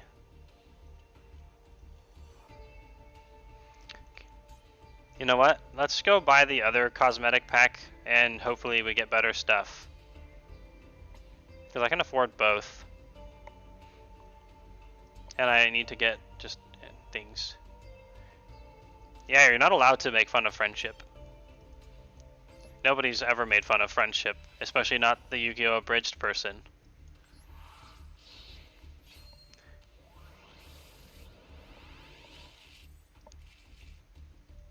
Yeah, just commons. You get so many commons in order compared to rares and ultra rares that I don't think I'd ever really run out of the ability to craft them, so they're essentially worthless to pick up. Artifact Lenchia. Oh, it's like a lance but with an A at the end of it, and a ghost guy holding it. He's like, ooh, I'm a tech ghost. You can set this card as a spell.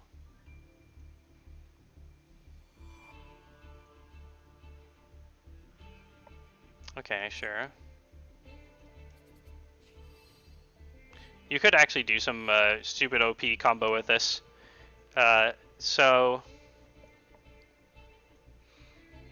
what you do is you play a card that makes any card sent to the graveyard get banished instead, and then you use this card during your opponent's turn, and then they're not allowed to do anything that would move a card off of the field at all, because then it would go to the graveyard, which would be banished, and then they would not be allowed to do it. So, not Libromancer Geek Boy. Whoa. I just love that everything exists in here.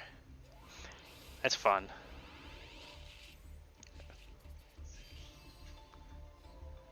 Madolce Angeli.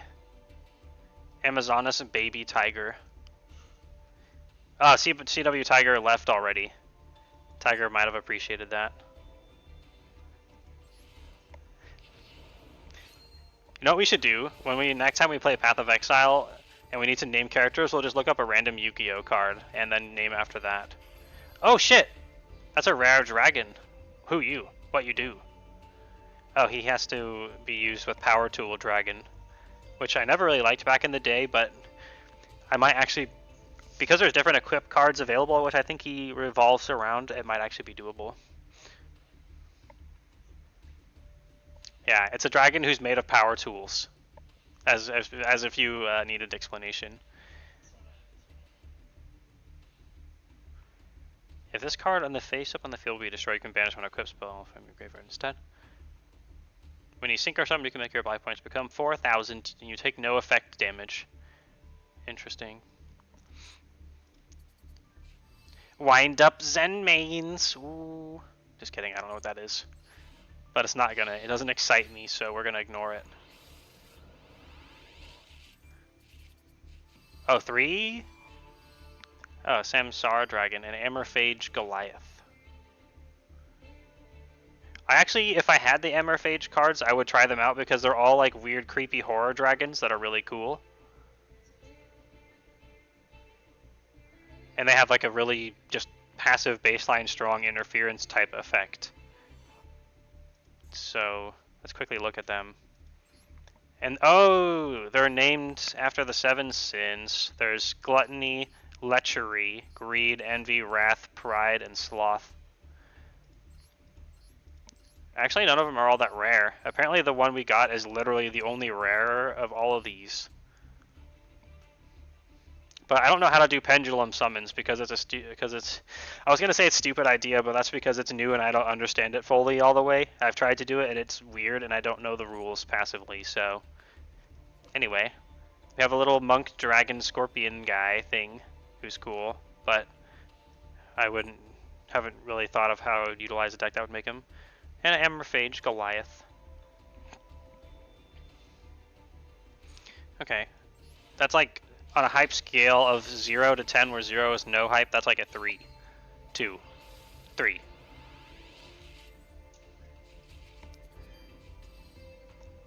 Oh, I remember Light Sworn from back in the day.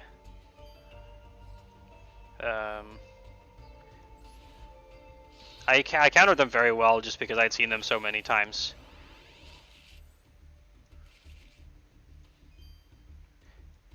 It's Danger Zone. Nice. I love that they made that a card.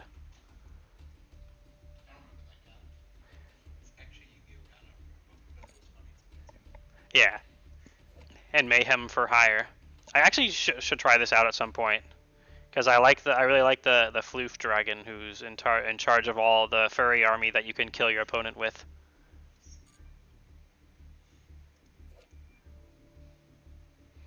All these edgy Burning Abyss guys, also. They make so much more sense when you realize how Yu-Gi-Oh was created. They have all this mega edge from just like hell realms everywhere. It's like, that is literally the most fitting designs you could have in Yu-Gi-Oh. Literally the Millennium Puzzle is based off of whatever the Lament configuration. Yeah, it's literally that. Burning Dragon. That looks like a dragon that I don't recognize. And Jinzo is literally just as in a bite.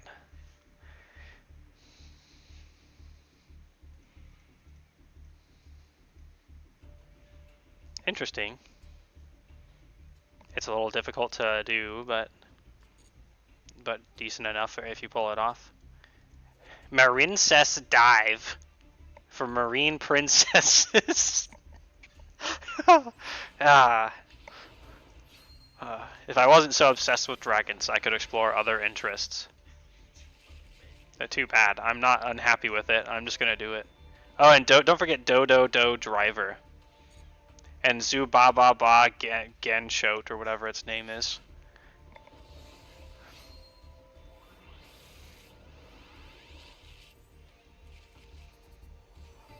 And it's you and AI with a happy little AI guy.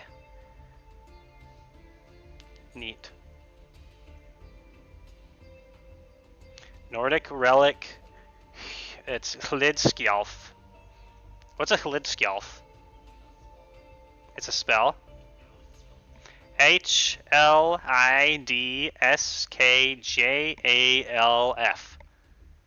It looks like in the design it's some kind of throne.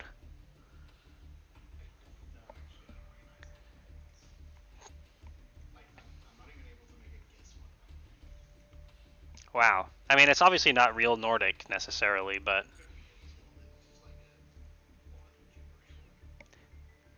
Lady in white, she's a skeleton. It's not the song about the lady who's in red. That's a different one. Oh. Quarden the Clear-Sighted. When this card is normal summoned, you can set one from your hand or graveyard. It can be activated this turn. Oh, he's an interesting boy. If this card is sent to the graveyard, you can activate this effect. Face-up traps you control cannot be destroyed by your opponent's card effects until the end of the next turn. Okay, so that makes him a very unique, interesting card. It's very hard to be able to activate traps on the turn you're set, and this one can be any type as long as it's a continuous trap. So you could pop out some serious shit with this. And so I didn't even know that card existed. So just learning that it does is cool. Learning is fun. Okay, time to vote. If you are active in chat and wish to vote, do we play a little bit more Yu-Gi-Oh, or do we do like half an hour of something else, which feels like a pointlessly short amount of time? 1? Ah, crap. I don't have voting rights. I'm not a real Twitch citizen yet.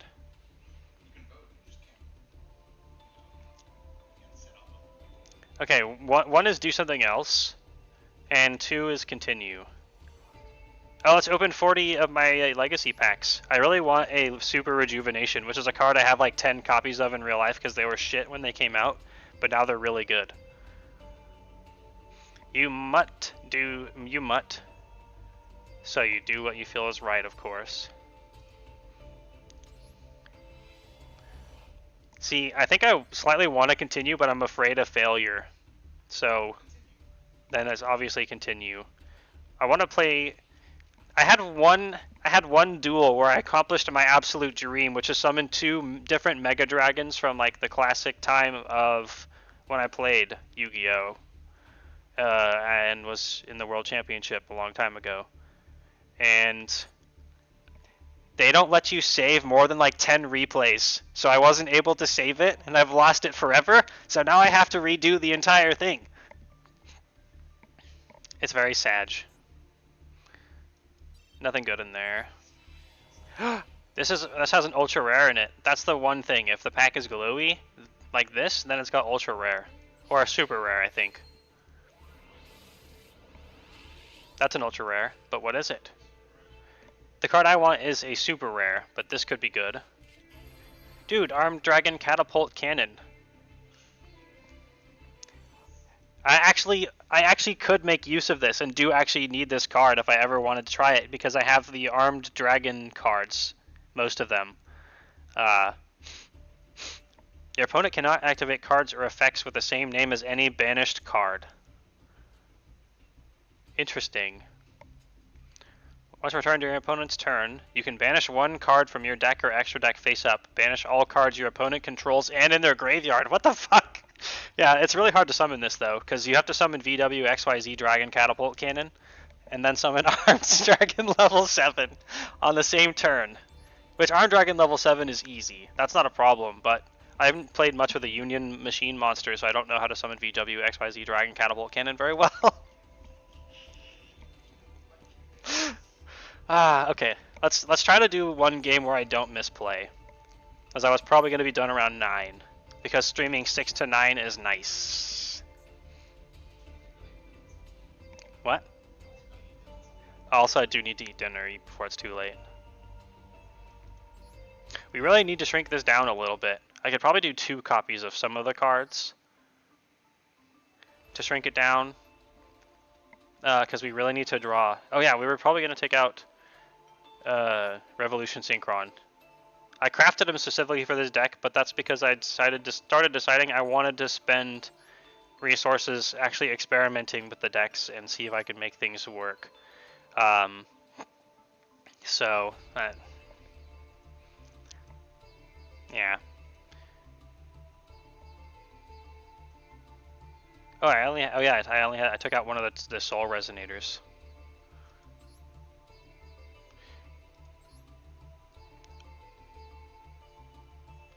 I really just need stuff that pops itself from your hand, like risk-free. Really, honestly, the Laughing Puffin is a very good option for that.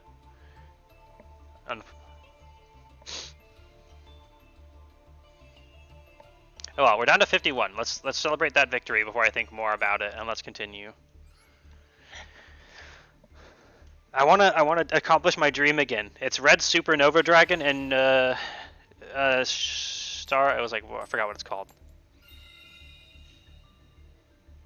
Dude, you went and dug out your old Yu-Gi-Oh cards, and the only intact deck you found was your Dragon deck. I'm gonna have to see it and judge it, because I was a World Championship custom dragon making guy, so I know. I'm very curious. And if you tell me what the cards are in the deck, I can probably tell you what their exact stats are and their effects as well. Because Yu-Gi-Oh is my autism. Also, I think the game crashed. Okay, so before we turn off the stream, 3, oh nice, the full Red Eyes lineup. Does it have Red Eyes Darkness Metal Dragon though? The coolest boy. At least the 3 that were out when I played.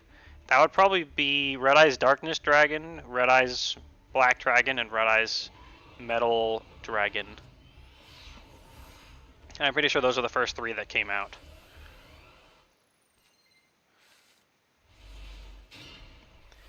Oh shit, I'm going first, and I actually drew a good hand. Okay, so it's a quick explanation. Stardust Synchron is one of the 2 cards I want for a super combo.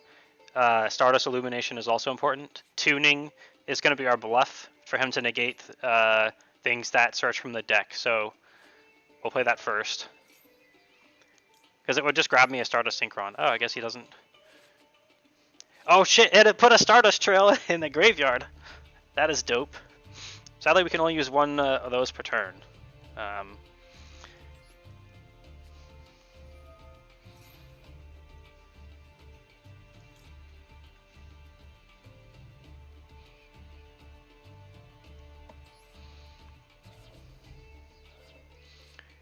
Okay. It's time to sack the Stardust Synchron so we can special summon the Stardust Synchron just so we can enforce a monster to be tributed. So we can continue from there. Which is hilarious still.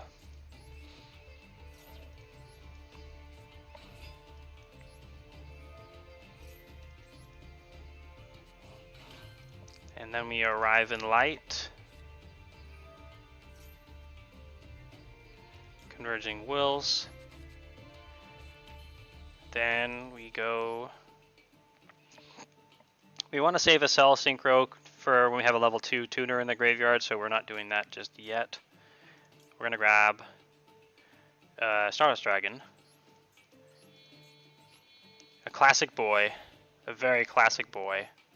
One of my original favorites. From... oh, the Red Ice Black Chick! Yep, I remember that. I bought the structure deck for it just so I could build it. The Red Eyes Darkness Dragon. I still have a Japanese copy that they sent me on accident and then had to send me another English copy for free.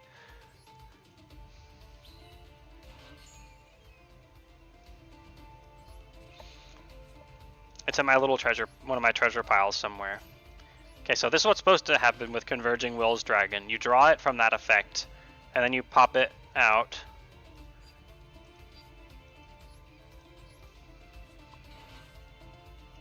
And you special summon Omni Dragon Brotar, because he's a bro.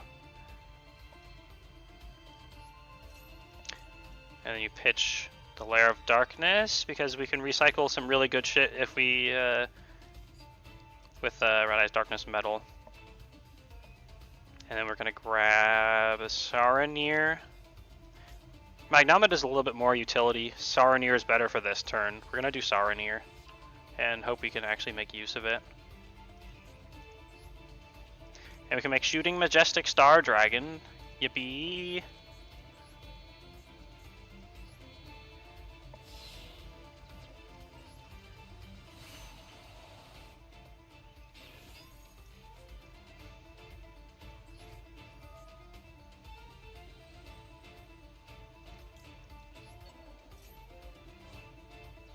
We want him to go to the graveyard, but unfortunately we don't have a way to do that.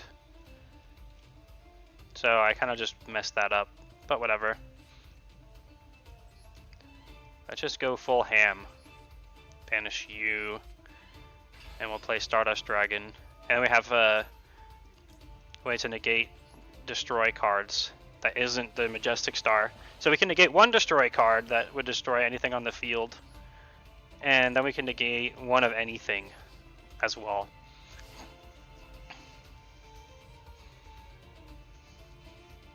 So it's very common for people to play cards like Harpy's Feather Duster or Raigeki that destroys all your opponent's monsters or spells and traps. Oh, he's playing face down. Good for him. Mostly good for us, though.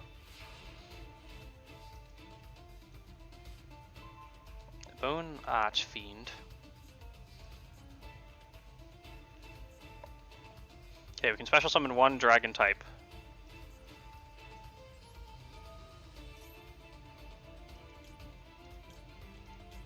We're gonna grab Brotar because we can use Bone Archfiend from the graveyard.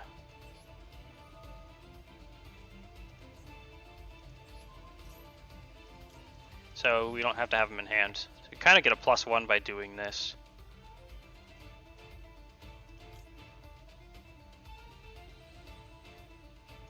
I'll grab Magnomet, which is the one I should have grabbed last turn.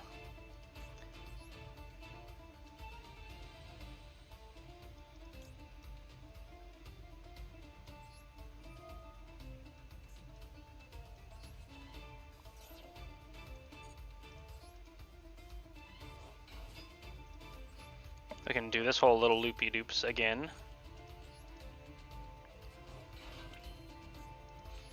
I am kind of missing the Nemesis guys suddenly because I know there was actually something important that we could do with them functionally, which was recycle some of our boys.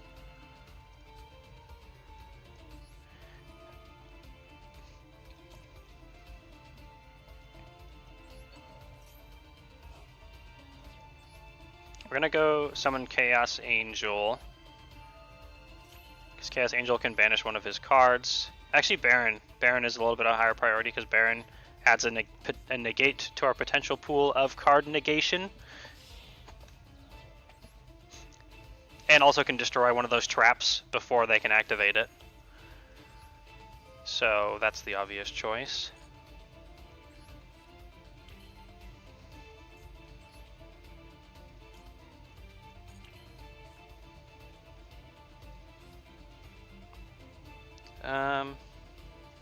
Let's destroy one of them before we do anything further. Oh yeah, that's that's a very good card. Good thing we destroyed it. Now it's nothing. Now we'll pop Bone Archfiend out of the graveyard. Oh, we can't send the Stardust Trail out actually because of it's banished if it's removed from the field. Interesting. So maybe we get rid of the Lair of Darkness. Probably the Lair of Darkness. I have cards that fetch more of them.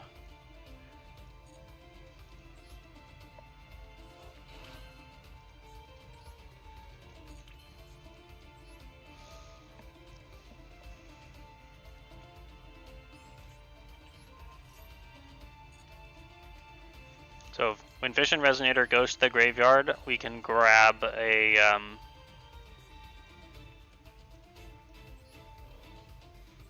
spell or trap from our deck that mentions Red Dragon Archfiend.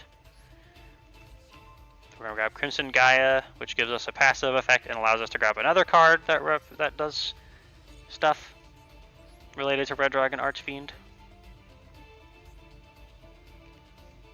Oh yeah, and if we can pop this. I finally found a use for the secondary effect. We can do Chaos Angel with 1 light and 1 dark if it totals up to 10 without a tuner, which you normally need.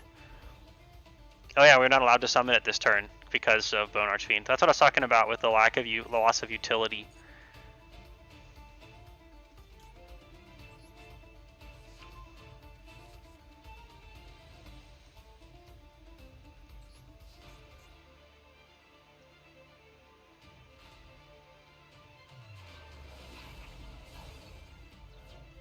I don't think he's can do much.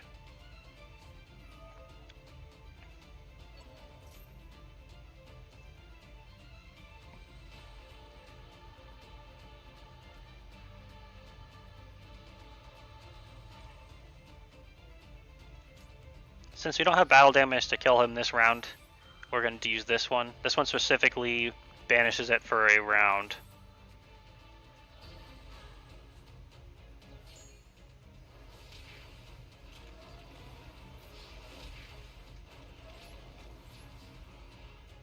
Oh no, I've made another horrible mistake. My monster zone is full, which means he can't come back. No! Why? Why am I failing every time? It's because this deck is so complicated, is why.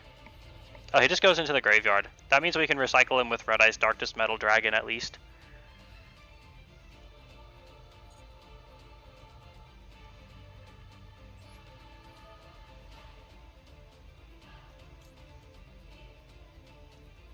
Oh, that's also a mistake.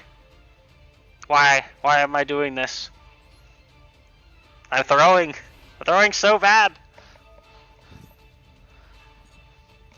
I thought I could grab. I forgot the text specifically.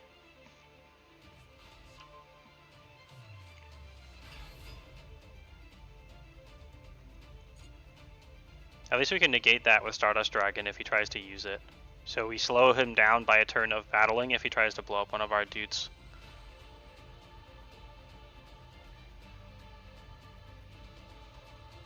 You could not find your Wizards deck? Shame.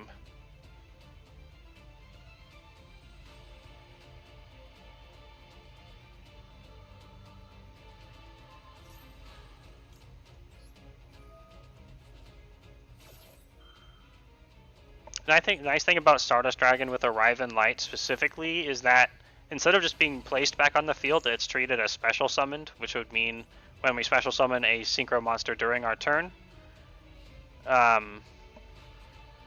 we get to, or during each turn, we get to draw a card. So we get to draw a card for this. Zombie deck. Zombie decks were so annoying back in the day. I hate that they would steal my beautiful, lovely monsters, because that hurts me right in the heart of the cards. I like how I'm winning even though I'm misplaying. I'm getting either lucky or just... I don't know, I think I'm just getting lucky. I almost tried building a zombie deck. I was kind of collecting the cards for it because originally when I played online, I had enough of a card pool that I could win a lot and I could actually loan out cards to people. I had a bunch of different decks. I played so many different ones and had a lot of fun with them. I have a lot of nostalgia for those. But I don't have nearly the cards this time. This is not a... Could I work with this? I don't know. Not really. Getting 2 Ash Blossoms in the same hand is not good.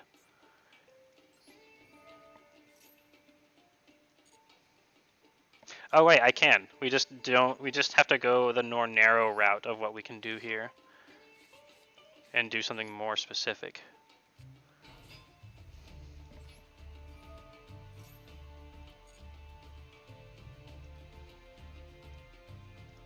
So we're only going to be able to do Dark Dragon Synchro monsters, but I have enough of those that we should be okay. We can activate Stardust Trail out of the graveyard, so that's what gets discarded.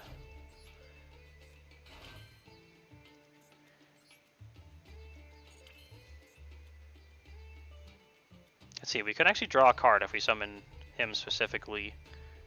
But I don't think that's the plan we want, because we need to go beyond. So we're going to reduce his level.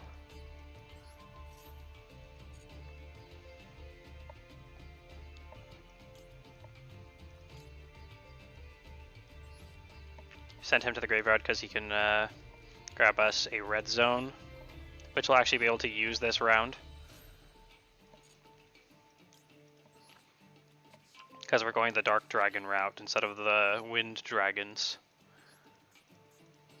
Then summoning this guy will specifically recycle the level 3 tuner, giving us a total of level 9. We can also go into level 8. But, we can, actually, yeah. There's not much point to that, I suppose.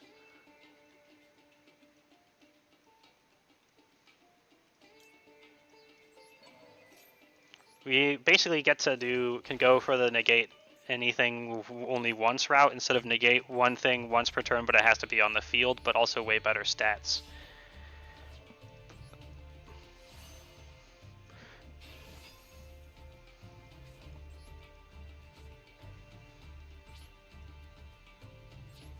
The problem with him is he doesn't mention Red Dragon Archfiend, so Red Zone won't actually work.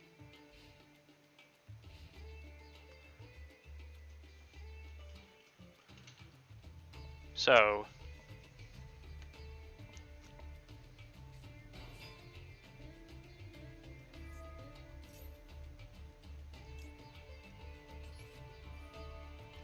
prevent him from adding a card to his hand.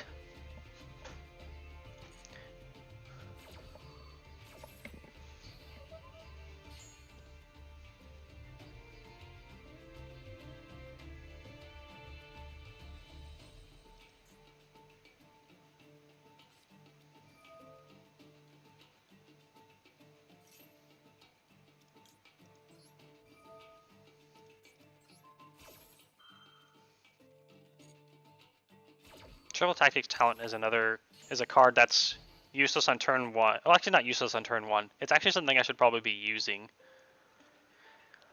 Because so many people use monster effects during your turn.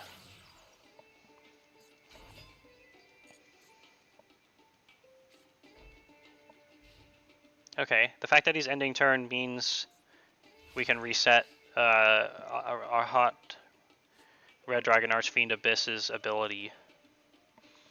Stuck holding a cat who keeps trying to sneakily eat my clothes. Why are cats such dastardly little vermin sometimes?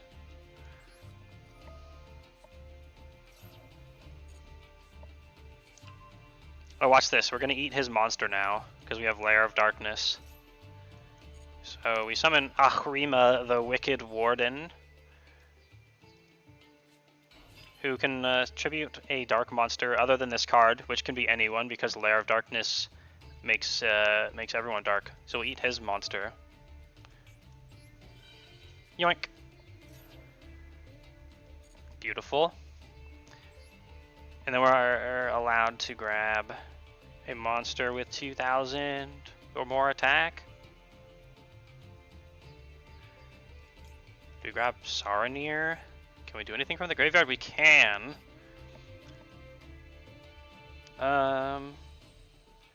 We'll grab Saronir so we can get Branded Regained, which will give us more cards. More cards! That's the sound of more cards if you didn't realize. I thought you might not know.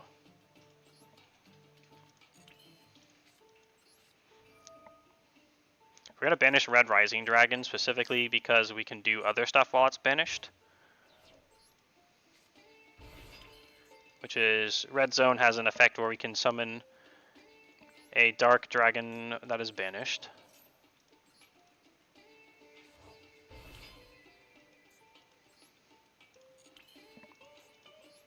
We can make a Chaos Angel. If we make Chaos Angel, we can banish his face down card, which, since he hasn't used it so far, probably has a specific activation requirement, so it's likely he won't be able to use it if we do this, and then he won't be able to use it forever because it'll be dead.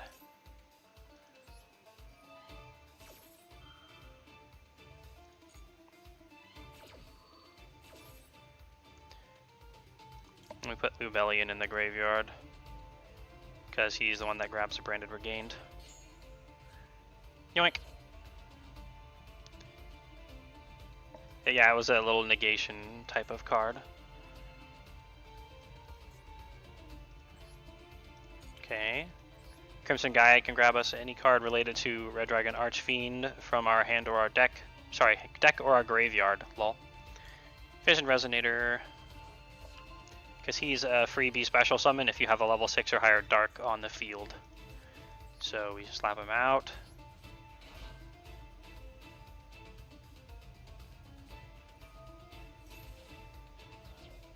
Oh dear. We didn't have the right negation tool for that.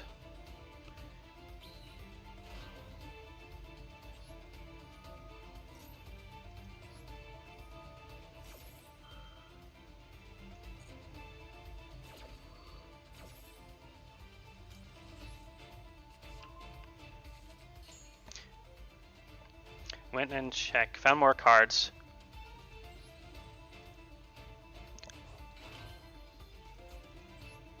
Luckily he popped it before we're done with our turn. There's still much more, there's still more we can do.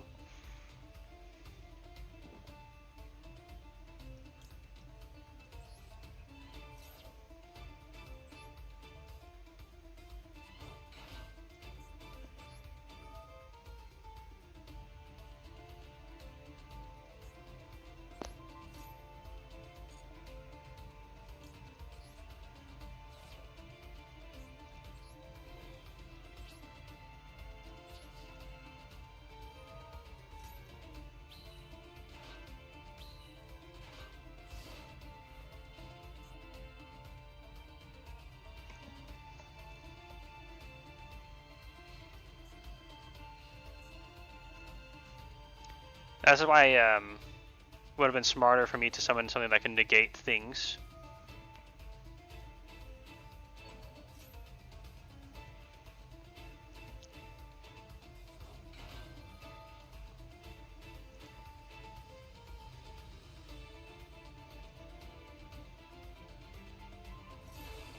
No, my red zone. I think I can get it back with Crimson Gaia.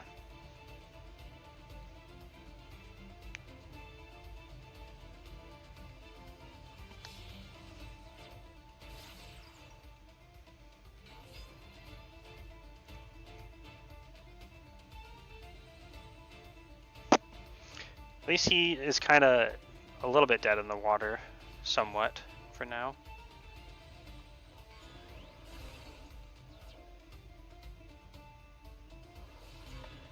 Because we have a 9,000 attack boy here, but the problem is he might have a card that can specifically just instantly kill us with it, so we're going to pay a little careful.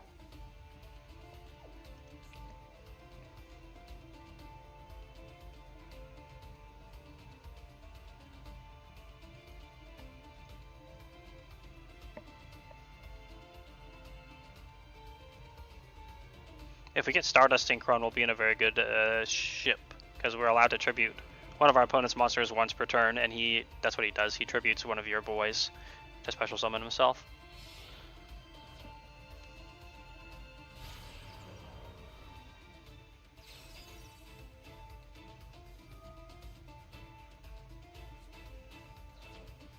Ooh, yeah, he's getting rid of our giant boy.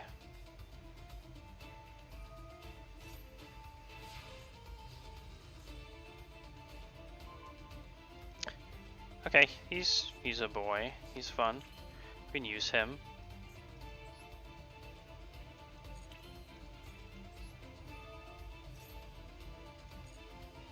Yeah, we can recycle the red zone, luckily for us. We don't need to. Kind of need to summon monsters right now. So we're gonna grab Vision Resonator.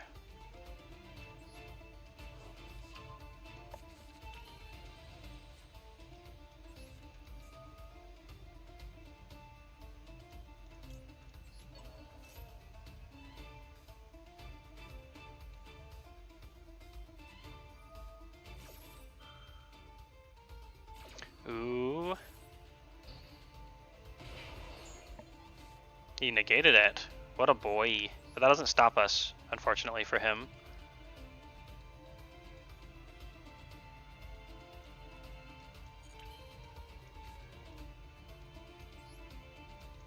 So we're just gonna normal summon him then.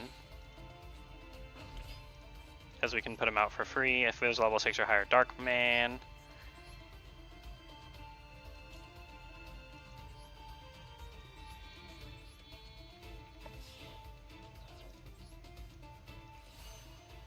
And he recycles a level 2. Our Chaos Angel is already gone, Z's. And so is our Abyss. So we need to go for a different route, which is going to be the Baron de Fleur, because we haven't used Baron yet.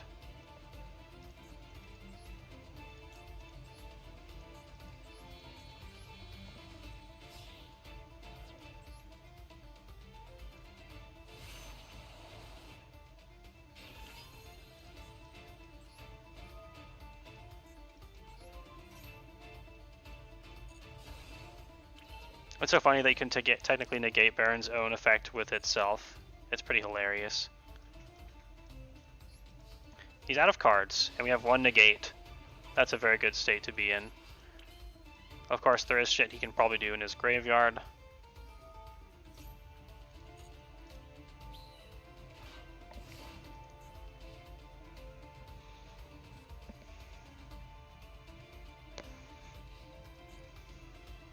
Actually, technically we have 2 negates. Ash Blossom negates things if it does anything listed here, where it is add from the deck to the hand, special summon from the deck, or send a card from the deck to the graveyard. But I don't think there's anything in his graveyard he can do. So, specifically because Baron also destroys the card that's negated, we're gonna do Baron. Baron's negate.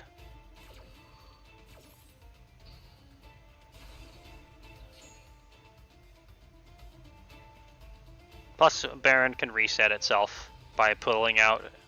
Oh, he just conceded.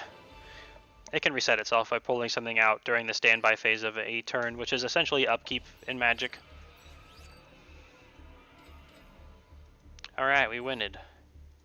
I think it's going to be dinner time for me now. I hope it's been fun to watch Yu-Gi-Oh! Which is funny to say because it's not that popular. Not to say that it isn't good and fun in its own way if you know what you're getting into.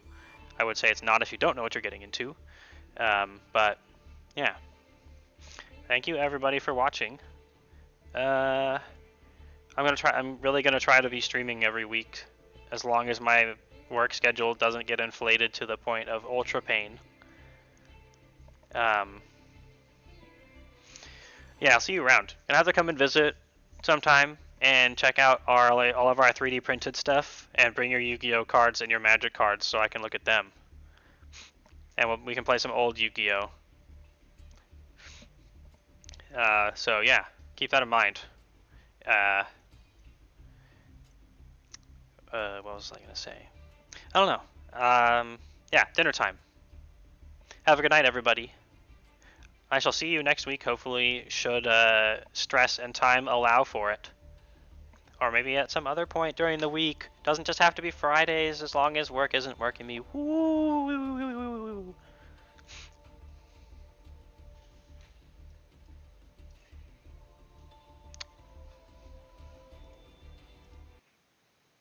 Okay.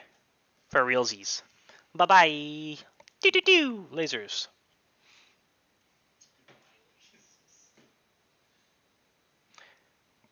Wow. I should stop checking viewers right when I'm about to leave, and when it's like at a nice number that is surprisingly high for me. Oh well. Screw depression. Just kidding, I'm not actually depressed. I shouldn't kid about that. I meant a different word than the word that I spoke. Anyway, bye.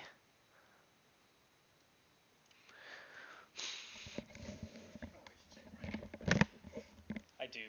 I wanted to see what it's like, because a lot of times in the past I've continued well into the night because I was at like 5 or 6. I was at 5, but I think it was mostly lurkers. Because you were lurking, Goblin was lurking, Zach was there,